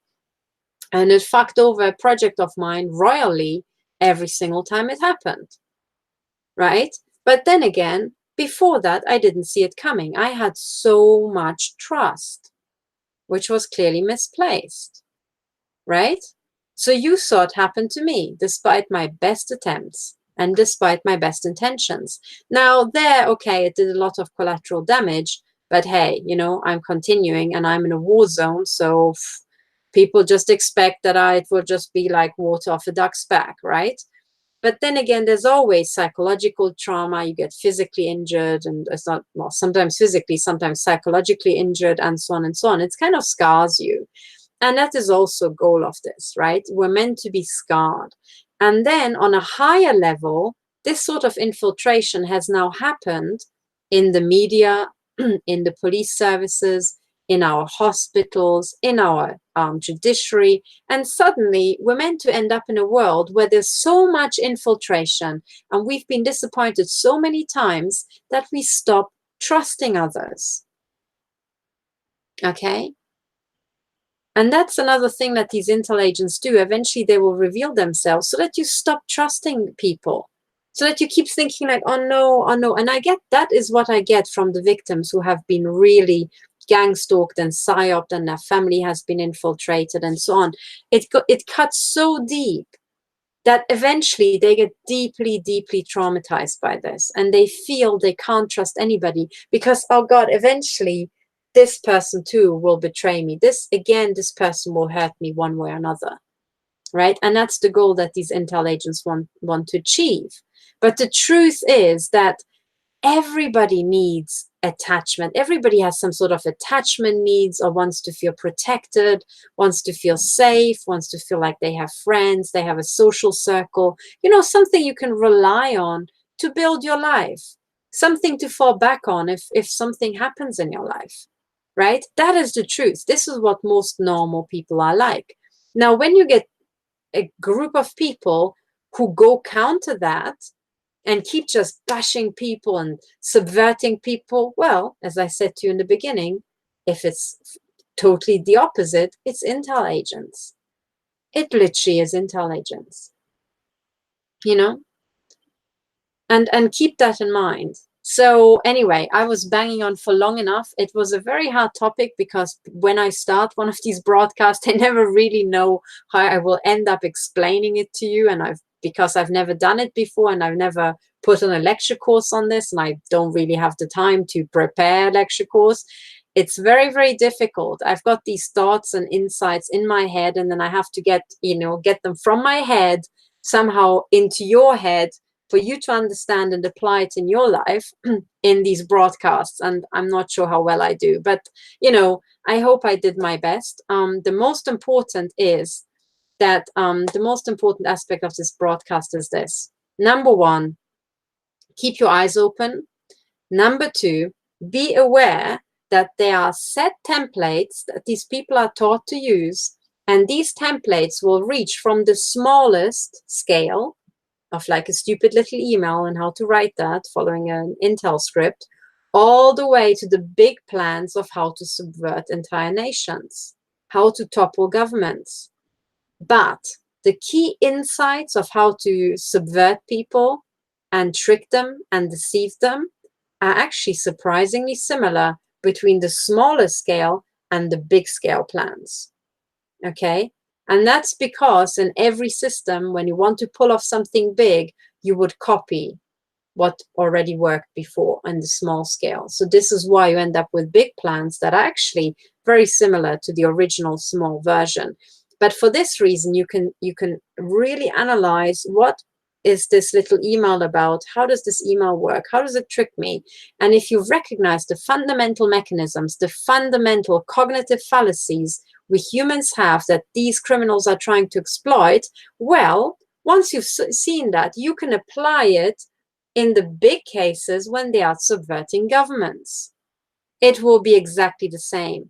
As much as you're being, you know, they use cognitive overload on a small scale when they're sending fucked in the head emails to you, right? Just filling it with stuff, so that you just don't even know where your head is and at the end of it. They use the same thing when they're programming an entire nation with the television news in the evening. It's also cognitive overload. And then when there's a war zone and the Masonic crime cartel wants to pull off something really big and topple a government, they will also use cognitive overload. Okay, and part of the, for example, the shock and awe tactic of taking over another country is exactly that. It's using cognitive overload on the enemy, so that the enemy goes like, oh my God, I can't even fight back. I'm just in shock. You know, it's too much. I don't even know what to do now. Right? And there you go. So that is exactly the connection between the evening news, the shock and awe, you know, warfare method that's been developed for taking over nation states, right? And it's also what connects shitty little emails that I keep getting from Intel offices. Okay, so now, actually, I've just remembered, I've got a few more Intel agents to unmask. So now you've understood the theory, enough of the lecture course, let's just apply it in real life. Okay, so, oh my goodness, 180 people are watching live. So I've just seen that. That's big. So, and it's always out by at least a factor 10. Now, what I wanted to show you, I'm looking for the tab. Here it is. So I have shown you, yes, I want to unmask another Intel agent, whom I have kind of unmasked before. Okay, so I just have to bring up one website. Yes, okay. So I want to unmask a person as an Intel agent, and if I had to make a wild guess, I would say this person is MI6, okay? I am pretty sure about this, but let me just prove it to you. Okay, so here's the website. I'm just getting it ready for you. Now, the person who I would like to unmask as an Intel agent, okay, is the following. I've kind of unmasked him before, but today it fits into the broadcast and I've got new information on him. So, ladies and gentlemen, in my view, this man works for MI6 and his name is Sasha Stone. Okay. So here it says he's a former rock musician and artist. So by the way, this is sashastone.com, the about section. Okay, former rock musician and artist. So by the way, rock music had a lot of MK Ultra. Okay, it's not too surprising. Sasha Stone grew up in Rhodesia, Zimbabwe, throughout the war for independence. Okay, so he established Humanitad in 1999 after conducting a 5-year diplomatic campaign He engaged Humanitad upon both the NGO and IGO playing fields as an outspoken advocate of human rights and natural justice. Okay. He has instigated peace initiatives and education programs and has lobbied against human rights abuses in different parts of the globe and continues to prosecute for the protection of breakthrough innovators, scientists, and doctors. Now, I don't even understand that section. Sorry, that sentence. What does it even mean to continue to prosecute for the protection of breakthrough innovators, scientists, and doctors? Okay, fine. Sasha founded New Earth Project, brackets New Earth Nation, the world's most integrated movement promulgating sustainable, sovereign, and self-determining communities. It operates as a universal trust engaging micronations by treaty and exists outside of fictitious enclosures dreamt up by self-serving corporation governments and institutions. He is also, oh, by the way, can you guys read this? Maybe I make this bigger. I apologize. I hope you can read this. Okay. He is also founder of the ITNJ, International Tribunal for Natural Justice, which launched under multilateral observership in June 2015 via ceremonial seating and ratification ceremony at Westminster Central Hall in London on the 800th anniversary of the signing of Magna Carta. This new planetary court is committed to the dispensation of natural justice and adherence to the rule of law. The ITNJ launched the Judicial Commission of Inquiry into Human Trafficking and Child Sex Abuse at Westminster Central Hall in London in spring 2018. The Commission continues to hear witness testimonies from survivors and expert witnesses from around the globe via online virtual court sittings. It will issue a formal Commission report in 2019 for the edification of the public at large, as well as governments, policing agencies, and the military intelligence community, all of which are variously complicit in the crimes against humanity via compartmentalized elements within their own institutions. Sasha is an activist, public speaker, publisher, writer, and filmmaker. And then there's stuff about the philosophy and so on, the mission statement, blah, blah, blah, blah, blah, sovereign expression, and 0-point consciousness, structure. Okay, fine. But I'm not going to go through this because for me, that's already cognitive overload. Okay, I'm going to stay with just these facts here at the top, and I'm going to use them and some other info that I've shown before to prove that Sasha Stone is an MI6 agent. Okay, so sorry, let me just get some drink because I'm dying.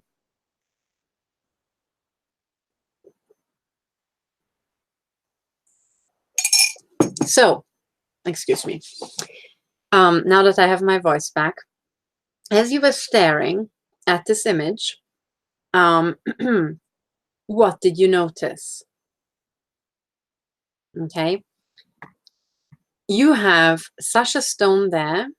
He placed himself on the right-hand side, which is, you know, I think he knows that most people look to the right-hand side, so important stuff goes to the right, or his graphic designer knows that. And he's showing himself with sunglasses. Now, the sunglasses, believe it or not, are used by gang stalkers quite a bit, and also are used by the cartel to signal covert activity or covert personalities, right? Or covert agents on a job. So the sunglasses on your website, why would you show your face obscured on your website? Okay, why? The whole point of showing your image is for people to recognize you, is it not? Right? So why would you show yourself camouflaged when it's your website and it's the about section? Okay, so already that is very, very weird. However, the smoking gun evidence for Sasha comes from this ITNJ that he founded. Now that bit is something that I already talked about, okay? So the ITNJ, I've shown you before, and I made a long presentation about this, is this International Tribunal for Natural Justice, okay? Website itnj.org. Now I'm looking at the frequently asked questions, okay? And I'm one of those few people who actually took the bother to go down here and go through the questions. And of course, the first thing that I hicked up on over here at the ITNJ is the Jesuit sun in the background. And then the pentagrams, the 8 pentagrams here, then the corn, which is typically cartel signaling for harvesting. And then this like cog thing, like a grinding wheel. I thought, okay. Plus the artichoke in the logo, which is a symbol of the mafia. And the infinity symbol representing that the mafia continues, or this crime cartel, forever, and it's just cycling around forever and ever and ever, so perpetual cycling throughout the millennia. So when I just looked at the logos, I thought, good God, this smells like the cartel, okay? The Vatican crime cartel, or Vatican intel, that's what the Jesuits are, that's hence the Jesuit sun. And hence MI6, right? And the CIA, they are part of the Jesuits, of the Vatican intel. But then imagine my surprise when I get this question of what is the symbolism of the ITNJ logo answered on the frequently asked questions. So I click on that, and what it starts with, or what it contains actually, is a long quote by the founder himself, Sasha Stone. Now, what it says is that it's, first of all, it's a pine cone, not an artichoke. But if you look carefully, pine cones don't have stems, do they? It's not a fucking pine cone. It's an artichoke. Okay, but anyway. So the pine cone motif of the ITNJ logo denotes the pineal gland in Homo sapiens. No, Sasha, it doesn't. It's an artichoke, and the artichoke is the ancient symbol of the mafia that can be found on church buildings, on the building of my old alma mater, Hartford College, and a bunch of other cartel buildings. So, no. And he says, it's the organ within the human brain which connects our mechanical intelligence to our meta-wiggle intelligence. So look at the cartel signaling. Remember what I said about spelling mistakes? This is not a hyphen, it's a tilde, okay? It's this wiggly symbol. Since when do we hyphenate with the wiggly symbol? I.e., which by the way is not written with a colon, but with I.E. But that aside, our capacity to see outside the box, ergo to step outside the proverbial matrix. It is therefore the anchor point of our consciousness to the heavenly realms. Now, the language of law, legalese, has been and continues to be a veiled language. By its very design, the brackets use of words and meanings equates to spellbinding. Curious that he would use that, isn't it? Spellbinding. The ritualized majick, and now look at the spelling mistake in majick, that law has been subverted toward has not served humankind, but has contrarily conspired to delude us from our higher expression. Okay, the ITNJ is breaking these invisible bonds and repurposing the language of law. It is reclaiming jurisprudence and restoring the foundational axis of trust and equity. The figure of 8 symbol on the lateral plane in the ITNJ logo alludes to a cycle of infinity. This denotes an absolutist approach by the ITNJ to pure truth. Have you guys ever heard about pure truth as a noun, as a hyphenated noun? I have heard about pure truth, whereby pure is an adjective, but I sure as hell never heard about the collective noun or compound noun, pure truth.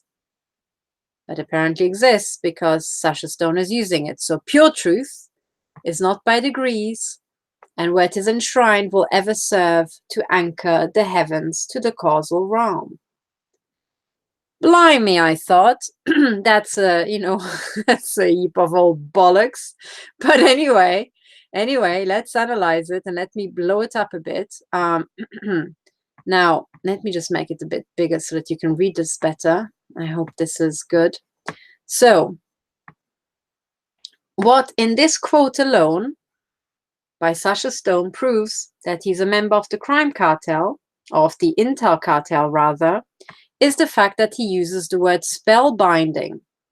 Because frankly, nobody outside the Five Eyes intel network and outside the crime cartel knows that misspelling and spelling is understood as casting a spell.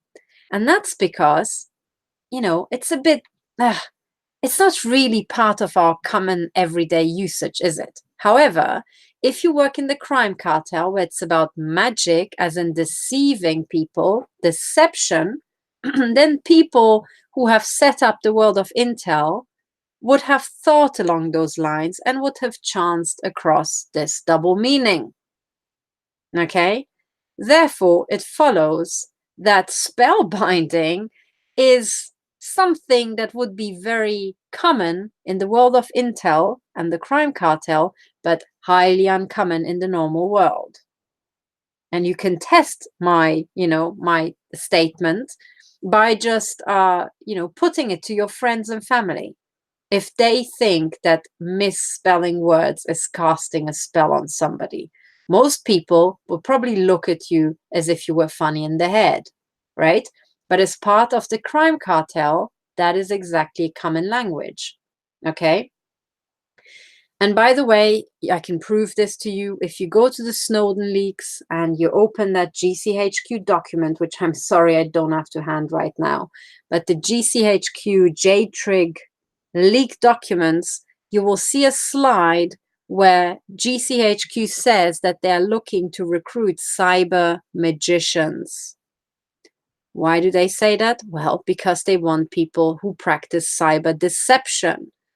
And the most polite way of saying deceiver or somebody who engages in deception is to say, oh, he is a wizard, or he's a, he does magic, as if it were, at a kiddie's birthday, somebody who does magic, a magician. So, of course, they're a bunch of fucking criminals, but hey, they call themselves magicians. So in the world of GCHQ and MI5 and MI6 and, the CIA and so on, magicians and spellbinding and casting spells are part of their everyday usage by now. It's part of their verbiage. In the normal world, it really sticks out like a sore thumb. But if you think that this part of this sentence is still too vague, then the next sentence will nail it, because ritualized magic, no English speaker would ever, by mistake, put in a double spelling mistake in the word magic. Okay? Any English speaker looking at this word spelled M-A-J-I-C-K would think, hang on a second, right? It's as misspelled as it gets. So J should be a G, and it's not CK, but just C for magic, okay? However, CK is a hard K in German, okay? So those people who are multilingual, because they're perhaps intel agents, right, who would have to infiltrate Germany, would speak German and know that, and therefore read it correctly, right? But then, if you think that Sasha Stone is just a hapless dyslexic and his webmaster is just as dyslexic as he is and never corrected that mistake, right?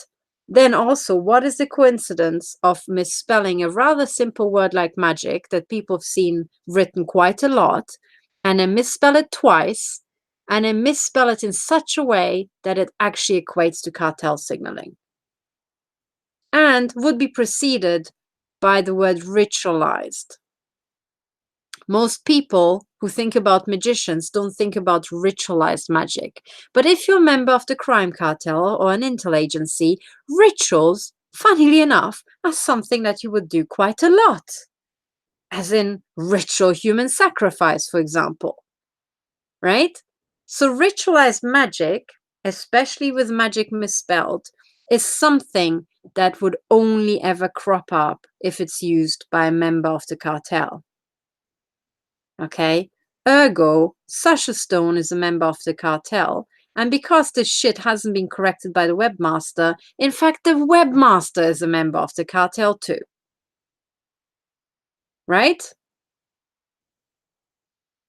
So we're looking at an organization founded by a cartel member employing a cartel member as a webmaster. Now, what does that make this, right? A big fucking intel show, that's what. And suddenly, all the symbolism is explained. We can immediately explain the cartel symbol of the artichoke, the cartel symbol of the infinity sign, actually also the cartel signal of the double heart, the mirrored hearts, and the Jesuit sun, the harvesting symbol of the crops, and these 8 satanic pentagrams. Boom, right? It suddenly all makes sense. Now, why am I banging on about this? It's because from this alone, I can prove that Sasha is an intel agent. Now, he was born, as he says on his own CV, he was born, right, in Rhodesia, Zimbabwe. Okay, so he's one of those British boys who was born here in the empire. Okay, and yet he's got connections abroad.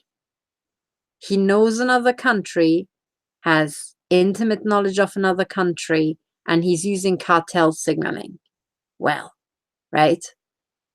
And he is, even though he was born there, he is operating in London, right? In London. So he's probably not working for the KGB, is he? Now, if he's working for British intelligence, he's probably also not working for GCHQ because, frankly, you know, a rock musician doesn't really have the skill set. He's also most likely not working for MI5 because he's got these foreign links and is schmoozing with the CIA operative Robert David Steele. So the closest I can get is MI6, right? I think Sasha Stone is an MI6 agent, or maybe even an intel officer, right? Whatever the fuck. For me, they're all just a bunch of fucking agents.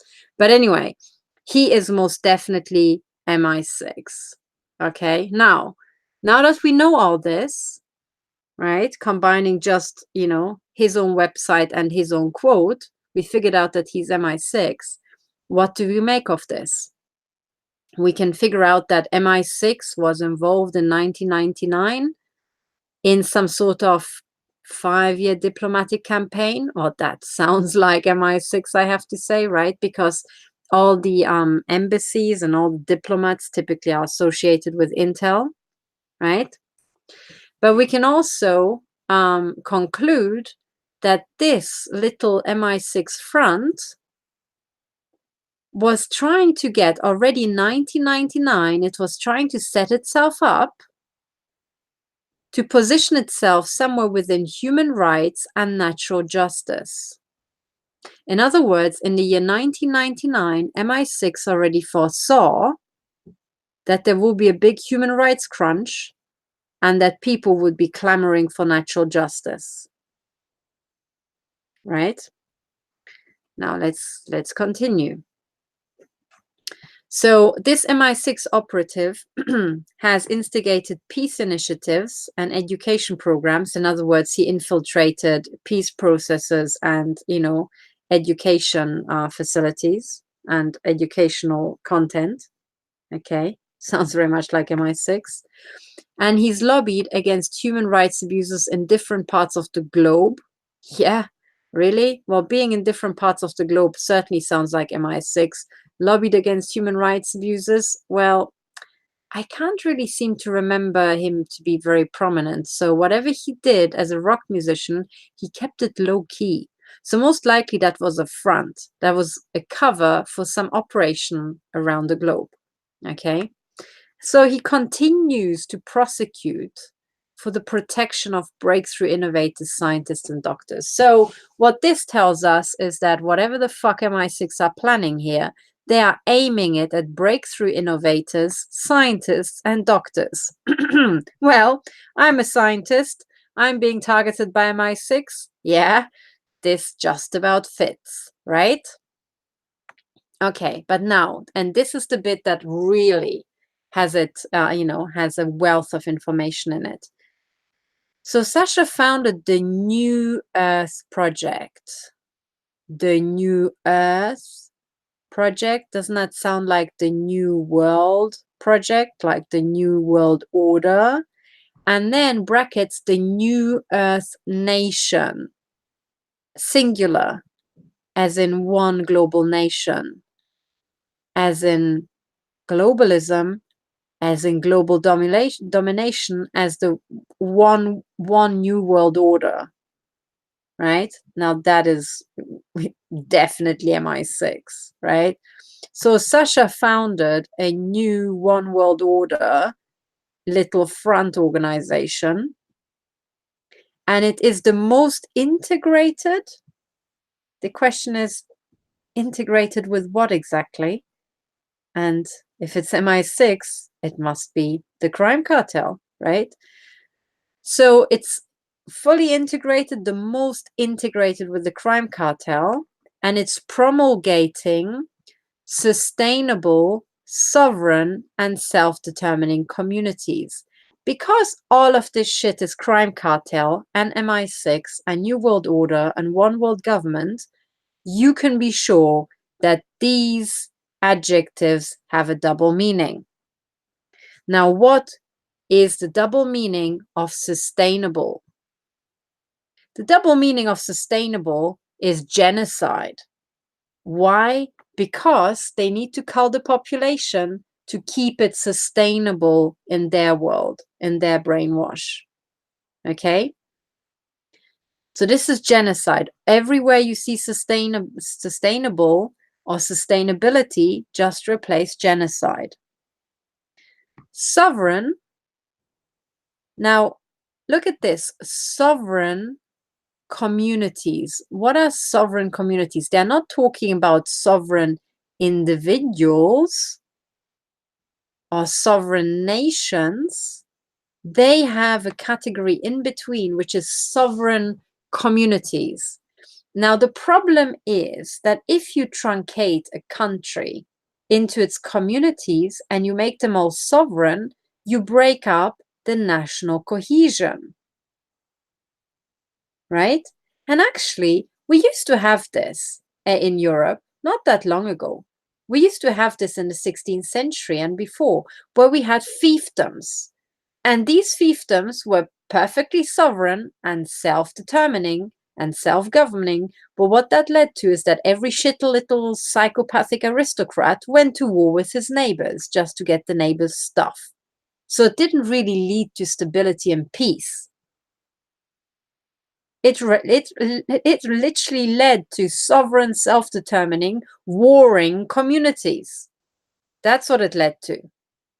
And it was a breakthrough uniting all these fiefdoms, making these bloody little psychopathic aristocrats shut the fuck up, come around the same table, in actual fact, listen to an even bigger psychopath, but at least there was some cohesion all across the country. And what it meant is that you could travel all across the country over the territory of many little psychopaths, and you didn't have to pay taxes. Little, road tolls and stuff like that we used to have in Europe, you didn't have to pay that because it was all one big gig. Okay? But also, it led to quite a lot of peace within the nation because these aristocrats were all around the same table. So nobody made war on their neighbors anymore. Suddenly people made war on another nation next door, but not really so much between communities, So you have to be aware of history to figure out that actually a lot of sovereign self-determining communities, as opposed to self-determining individuals and sovereign nations, is not really a good thing. But you really need to know systems analysis and or history, ideally both, right? So what is being prepared here is not really that great. it's going to lead to war, to many, many little battlefields, which actually is great for the crime cartel because it sells weapons. Okay? Now, the other thing you need to know is that it operates as a universal trust engaging micronations by treaty and exists outside of fictitious enclosures dreamt up by self-serving corporation governments and institutions. The second part of the sentence sounds wonderful, but the first part doesn't sound that wonderful, again, if you know your systems analysis and your history. And the reason is the following. So his New Earth, New World Order, One World Government operates as a universal trust.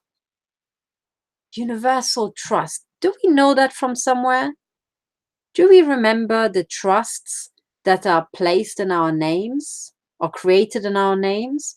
And this guy is talking about a universal trust. Now, to me, that sounds like the Crown Corporation. Okay, the Crown Corporation, aka the Vatican crime cartel. Okay, and then he says this Crown Corporation or Vatican crime cartel structure is engaging micronations by treaty. Micronations by treaty. Does that ring a bell with you guys? Micronations. Now, guys, I hope you're still listening because this is fucking important, and I'm going to make, a couple of very, very important points, okay? And only the worthy who listened to all that boof that I was talking about for the past 2.5 hours will actually get to what I'm going to say now, okay? I will show you a micronation that is engaged with the Vatican by treaty, okay? Many of you have heard about this, and it is actually the Knights of Malta, okay? The Knights of Malta, and I will show you the Wikipedia page and prove this to you. Okay.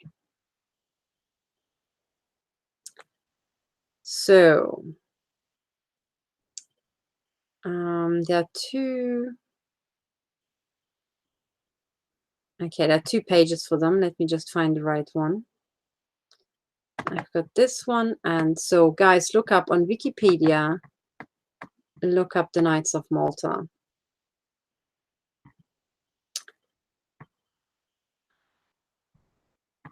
Here we are. Okay, so I am just going to find the passage. Okay, here it is. Here it is. Let me show you. Okay. I found it. So the Knights of Malta, why are they a micronation connected to the Vatican by treaty? Okay, so here. So Malta was ruled by the Order of St. John, blah, blah, blah, blah, blah. Okay. And then, okay, what am I looking for? Knights of Malta. Actually, I think this is not the website that I'm looking for.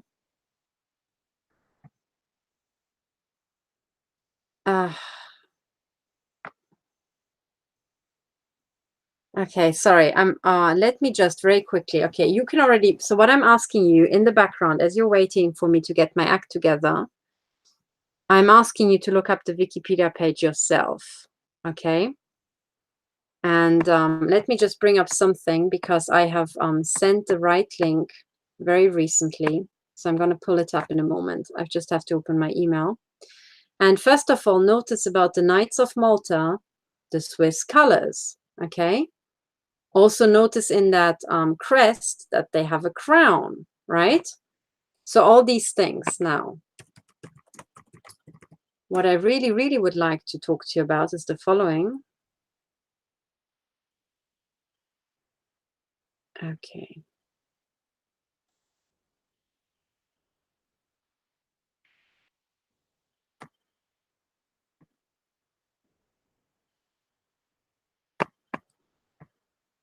Sorry. I am trying to find this information.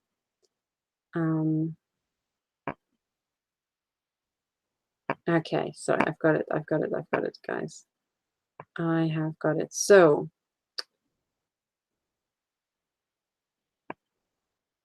okay, that's it. I wanted to get to the web page of the Sovereign Military Order of Malta. Here it is. Okay, here it is.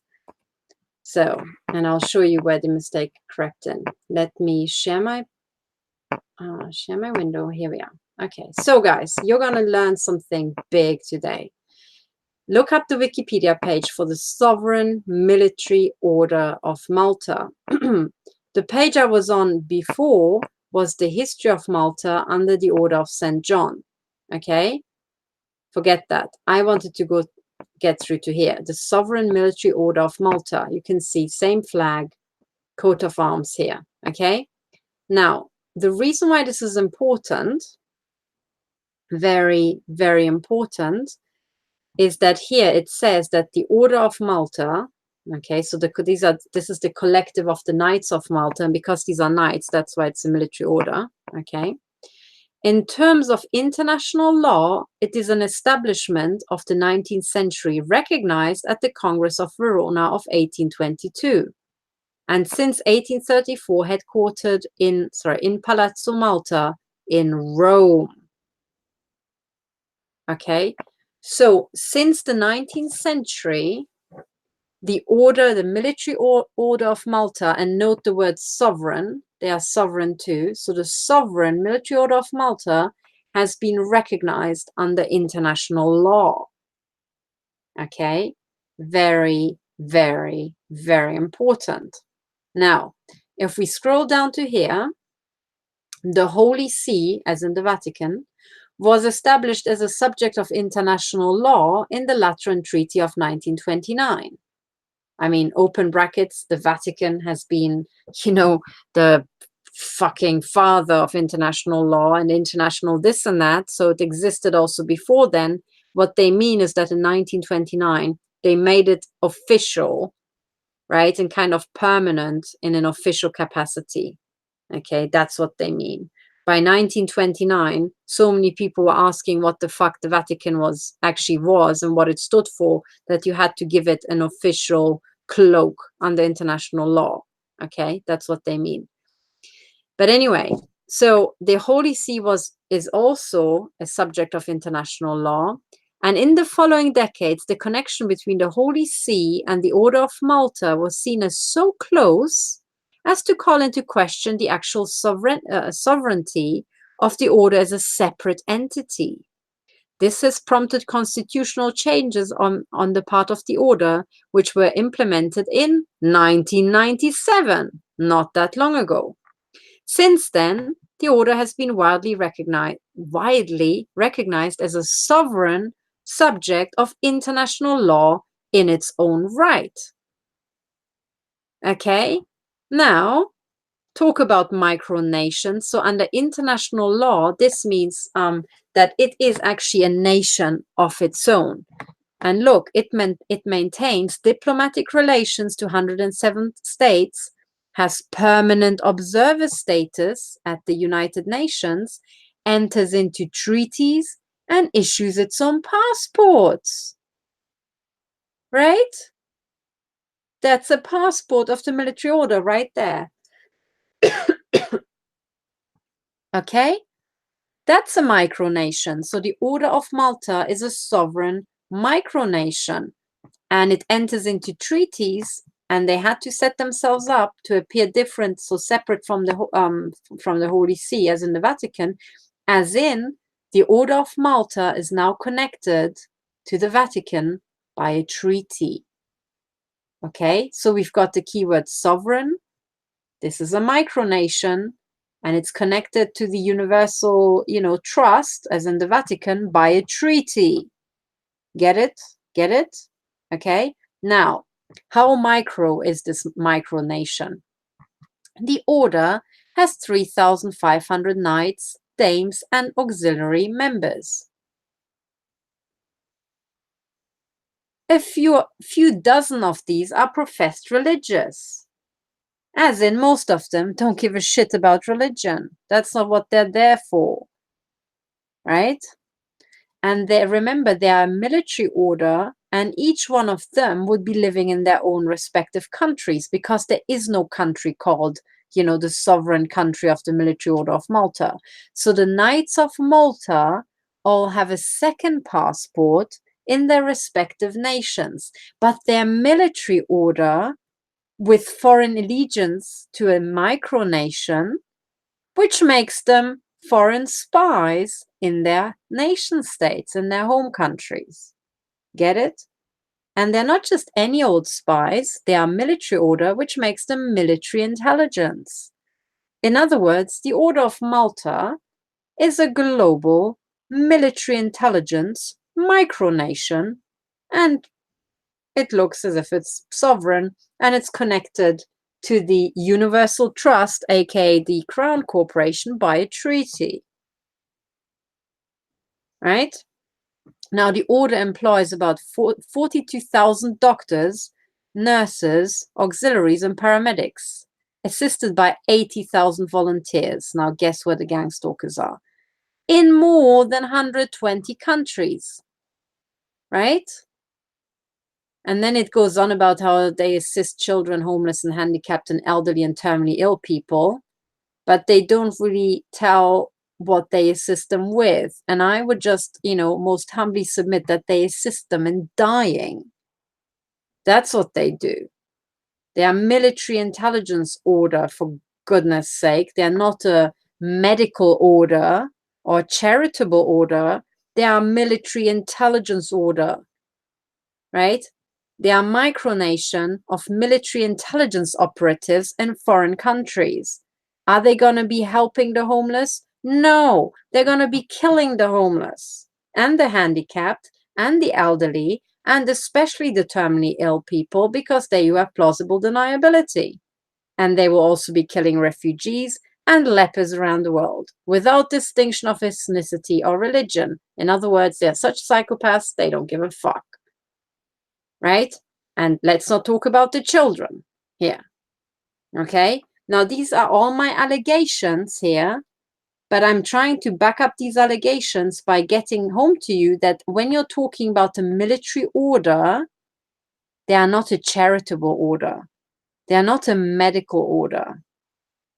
Why the fuck do these 13,500 people need their own micronation that is recognized by the UN and is a little nation state of its own, with its own diplomatic relations with 107 states, and they themselves have infiltrated 120 countries?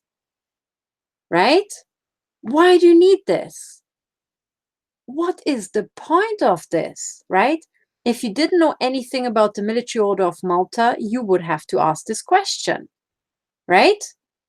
But here, I hope I proved to you that the Sovereign Military Order of Malta is exactly an example of what Sasha Stone is talking about. It's a micronation that is sovereign, self-determining, a self-determining community engaged in genocide, sustainability for the New World Order, or the One World Government.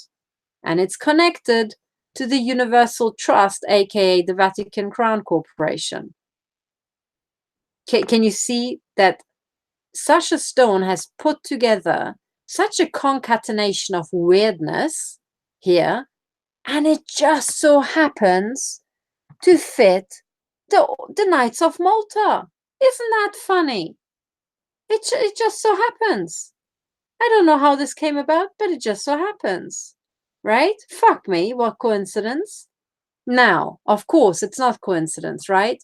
In other words, the only way you can explain that somebody in one paragraph can have such an accurate description of the Knights of Malta is if he's either one of them, or else he is associated to another Knights of the Coconut, cocksucking association like that.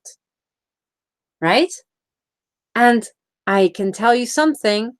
The only way to get into one of these knightly orders is if you're a member of the intel agencies. If you want to get into the secret societies high up, you have to be a member of the secret services and vice versa. Why? Because they are one and the same thing. Okay?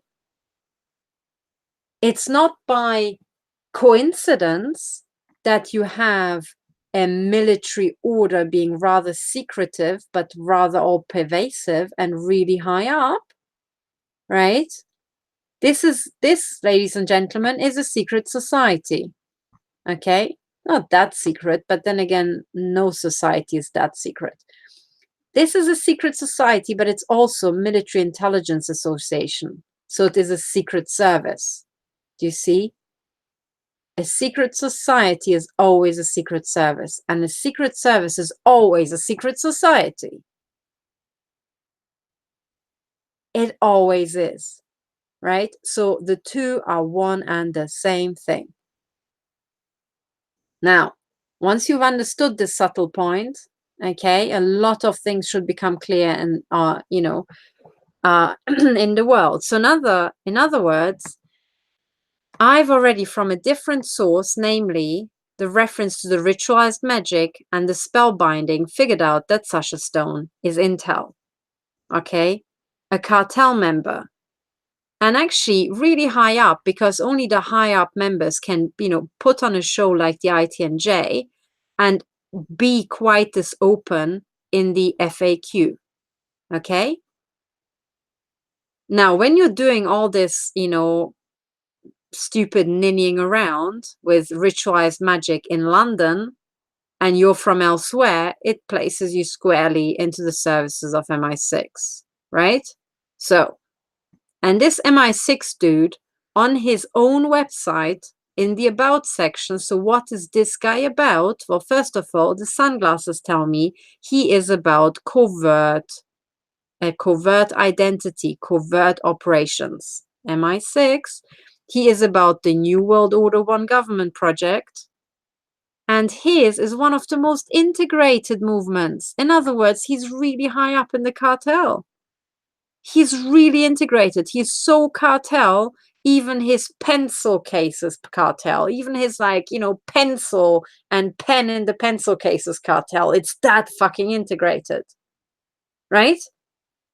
And what he is promulgating are parallel societies like the Knights of Malta, namely sovereign self-determining communities that are engaged in genocide, connected to the Vatican. Isn't that nice? Right? And when you have analyzed these words, you realize that this one paragraph alone should be enough to drag this motherfucker into court for high treason. Okay? He is setting up associations according to the military intelligence model of the Knights of Malta to subvert nations around the world with micronations inside the country. In other words, with cells of foreign-controlled operatives. That's what this guy is doing. Basically, this guy is a handler for modern-day Gladio program. Do you understand? And he tells you as much right there on his website. Right? So, that's if you followed this much, you are doing really well. Okay, this was one of my longest broadcasts, but I've only got so many chances to get it across into your heads. And also, I'm of the opinion that once you start the broadcast, you should cram everything in there, because that's how I operate. If one person, gets started on a topic, I want them to tell me everything. I want to have one go-to address where I can continue watching it and continue absorbing everything I need to know. So now you know what I think. Now I have unmasked a bunch of agents all the way from the lowest level, all the way to the highest level in MI6, to the Knights of, whatever the fuck, orders. And you can see they're all doing the same nonsensical, weird, really stupid little tricks. It's just all the same. And they're not very clever. And not just not very clever, they're really sure of themselves. They're really certain that they will get away with it, and nobody will ever unmask them, ever. Right? So, anyway, this is all I have to say about this. I've unmasked a bunch of people here, and I hope that I could show you that every single person I unmasked, I'm not just want to unmask one person to just really turn on them. I want to unmask the method. I want to unmask the cartel structure behind it, the weapon system behind it, the armies that are hidden in our society. And this is my Geiger counter sounding an alarm, saying you were just hit by a big, wave of radioactivity. So anyway, so I hope this helped. I hope I really managed to get across some valuable information to you. If you like what I'm doing, please support me on Patreon. Okay, please, please, please, because I have to do all this research myself. I have to put on these lecture courses for you, in my own time, and I have to eat and I have to live as well. So please support me. If you think that work that I'm doing should be continued, should continue to exist, should continue to be done, go to patreon.com/stop007. Let me just show my site. And I have to be honest, I need your support, because without it, the cartel will try to crush me, because you can be sure that nobody in the history of mankind ever turned up and, unmasked one MI6 agent after the other and applied to MI6 to become the chief of MI6, telling them that they're a bunch of losers and should shoot each other, right? So if you think that you want people like me to survive, you have to ensure that I survive. You have to ensure that I can pay my, food bills, and that I can continue living. So please go to patreon.com/stop007 and become a patron, support me, and please help me push the number of patrons above 200 again. My goal is to get at least 500 patrons, 500 people in the world who like me enough to support me with $5 per month or more. If you think that what I've brought to you tonight is worth that much, then please, please, please put your money where your mouth is and support me, because if you don't support me, nobody else will. I literally have nobody else to help me. So thank you very much for listening. I'm sorry that this video was so long, but I hope you will have, you've got the rest of, humanity to listen to this. And thank you so much for listening. Thank you so much for putting up with my way of, getting information across. Know that I'm doing this off the cuff. And when I, came online, I didn't know what I was going to say. So I have to do it on the fly. And now I have to go back to work again, even though it is already 2 a.m. So anyway, thank you for listening. Hope you have a good time and use the information I'm giving you to make the world a better place. Thank you, and bye for now.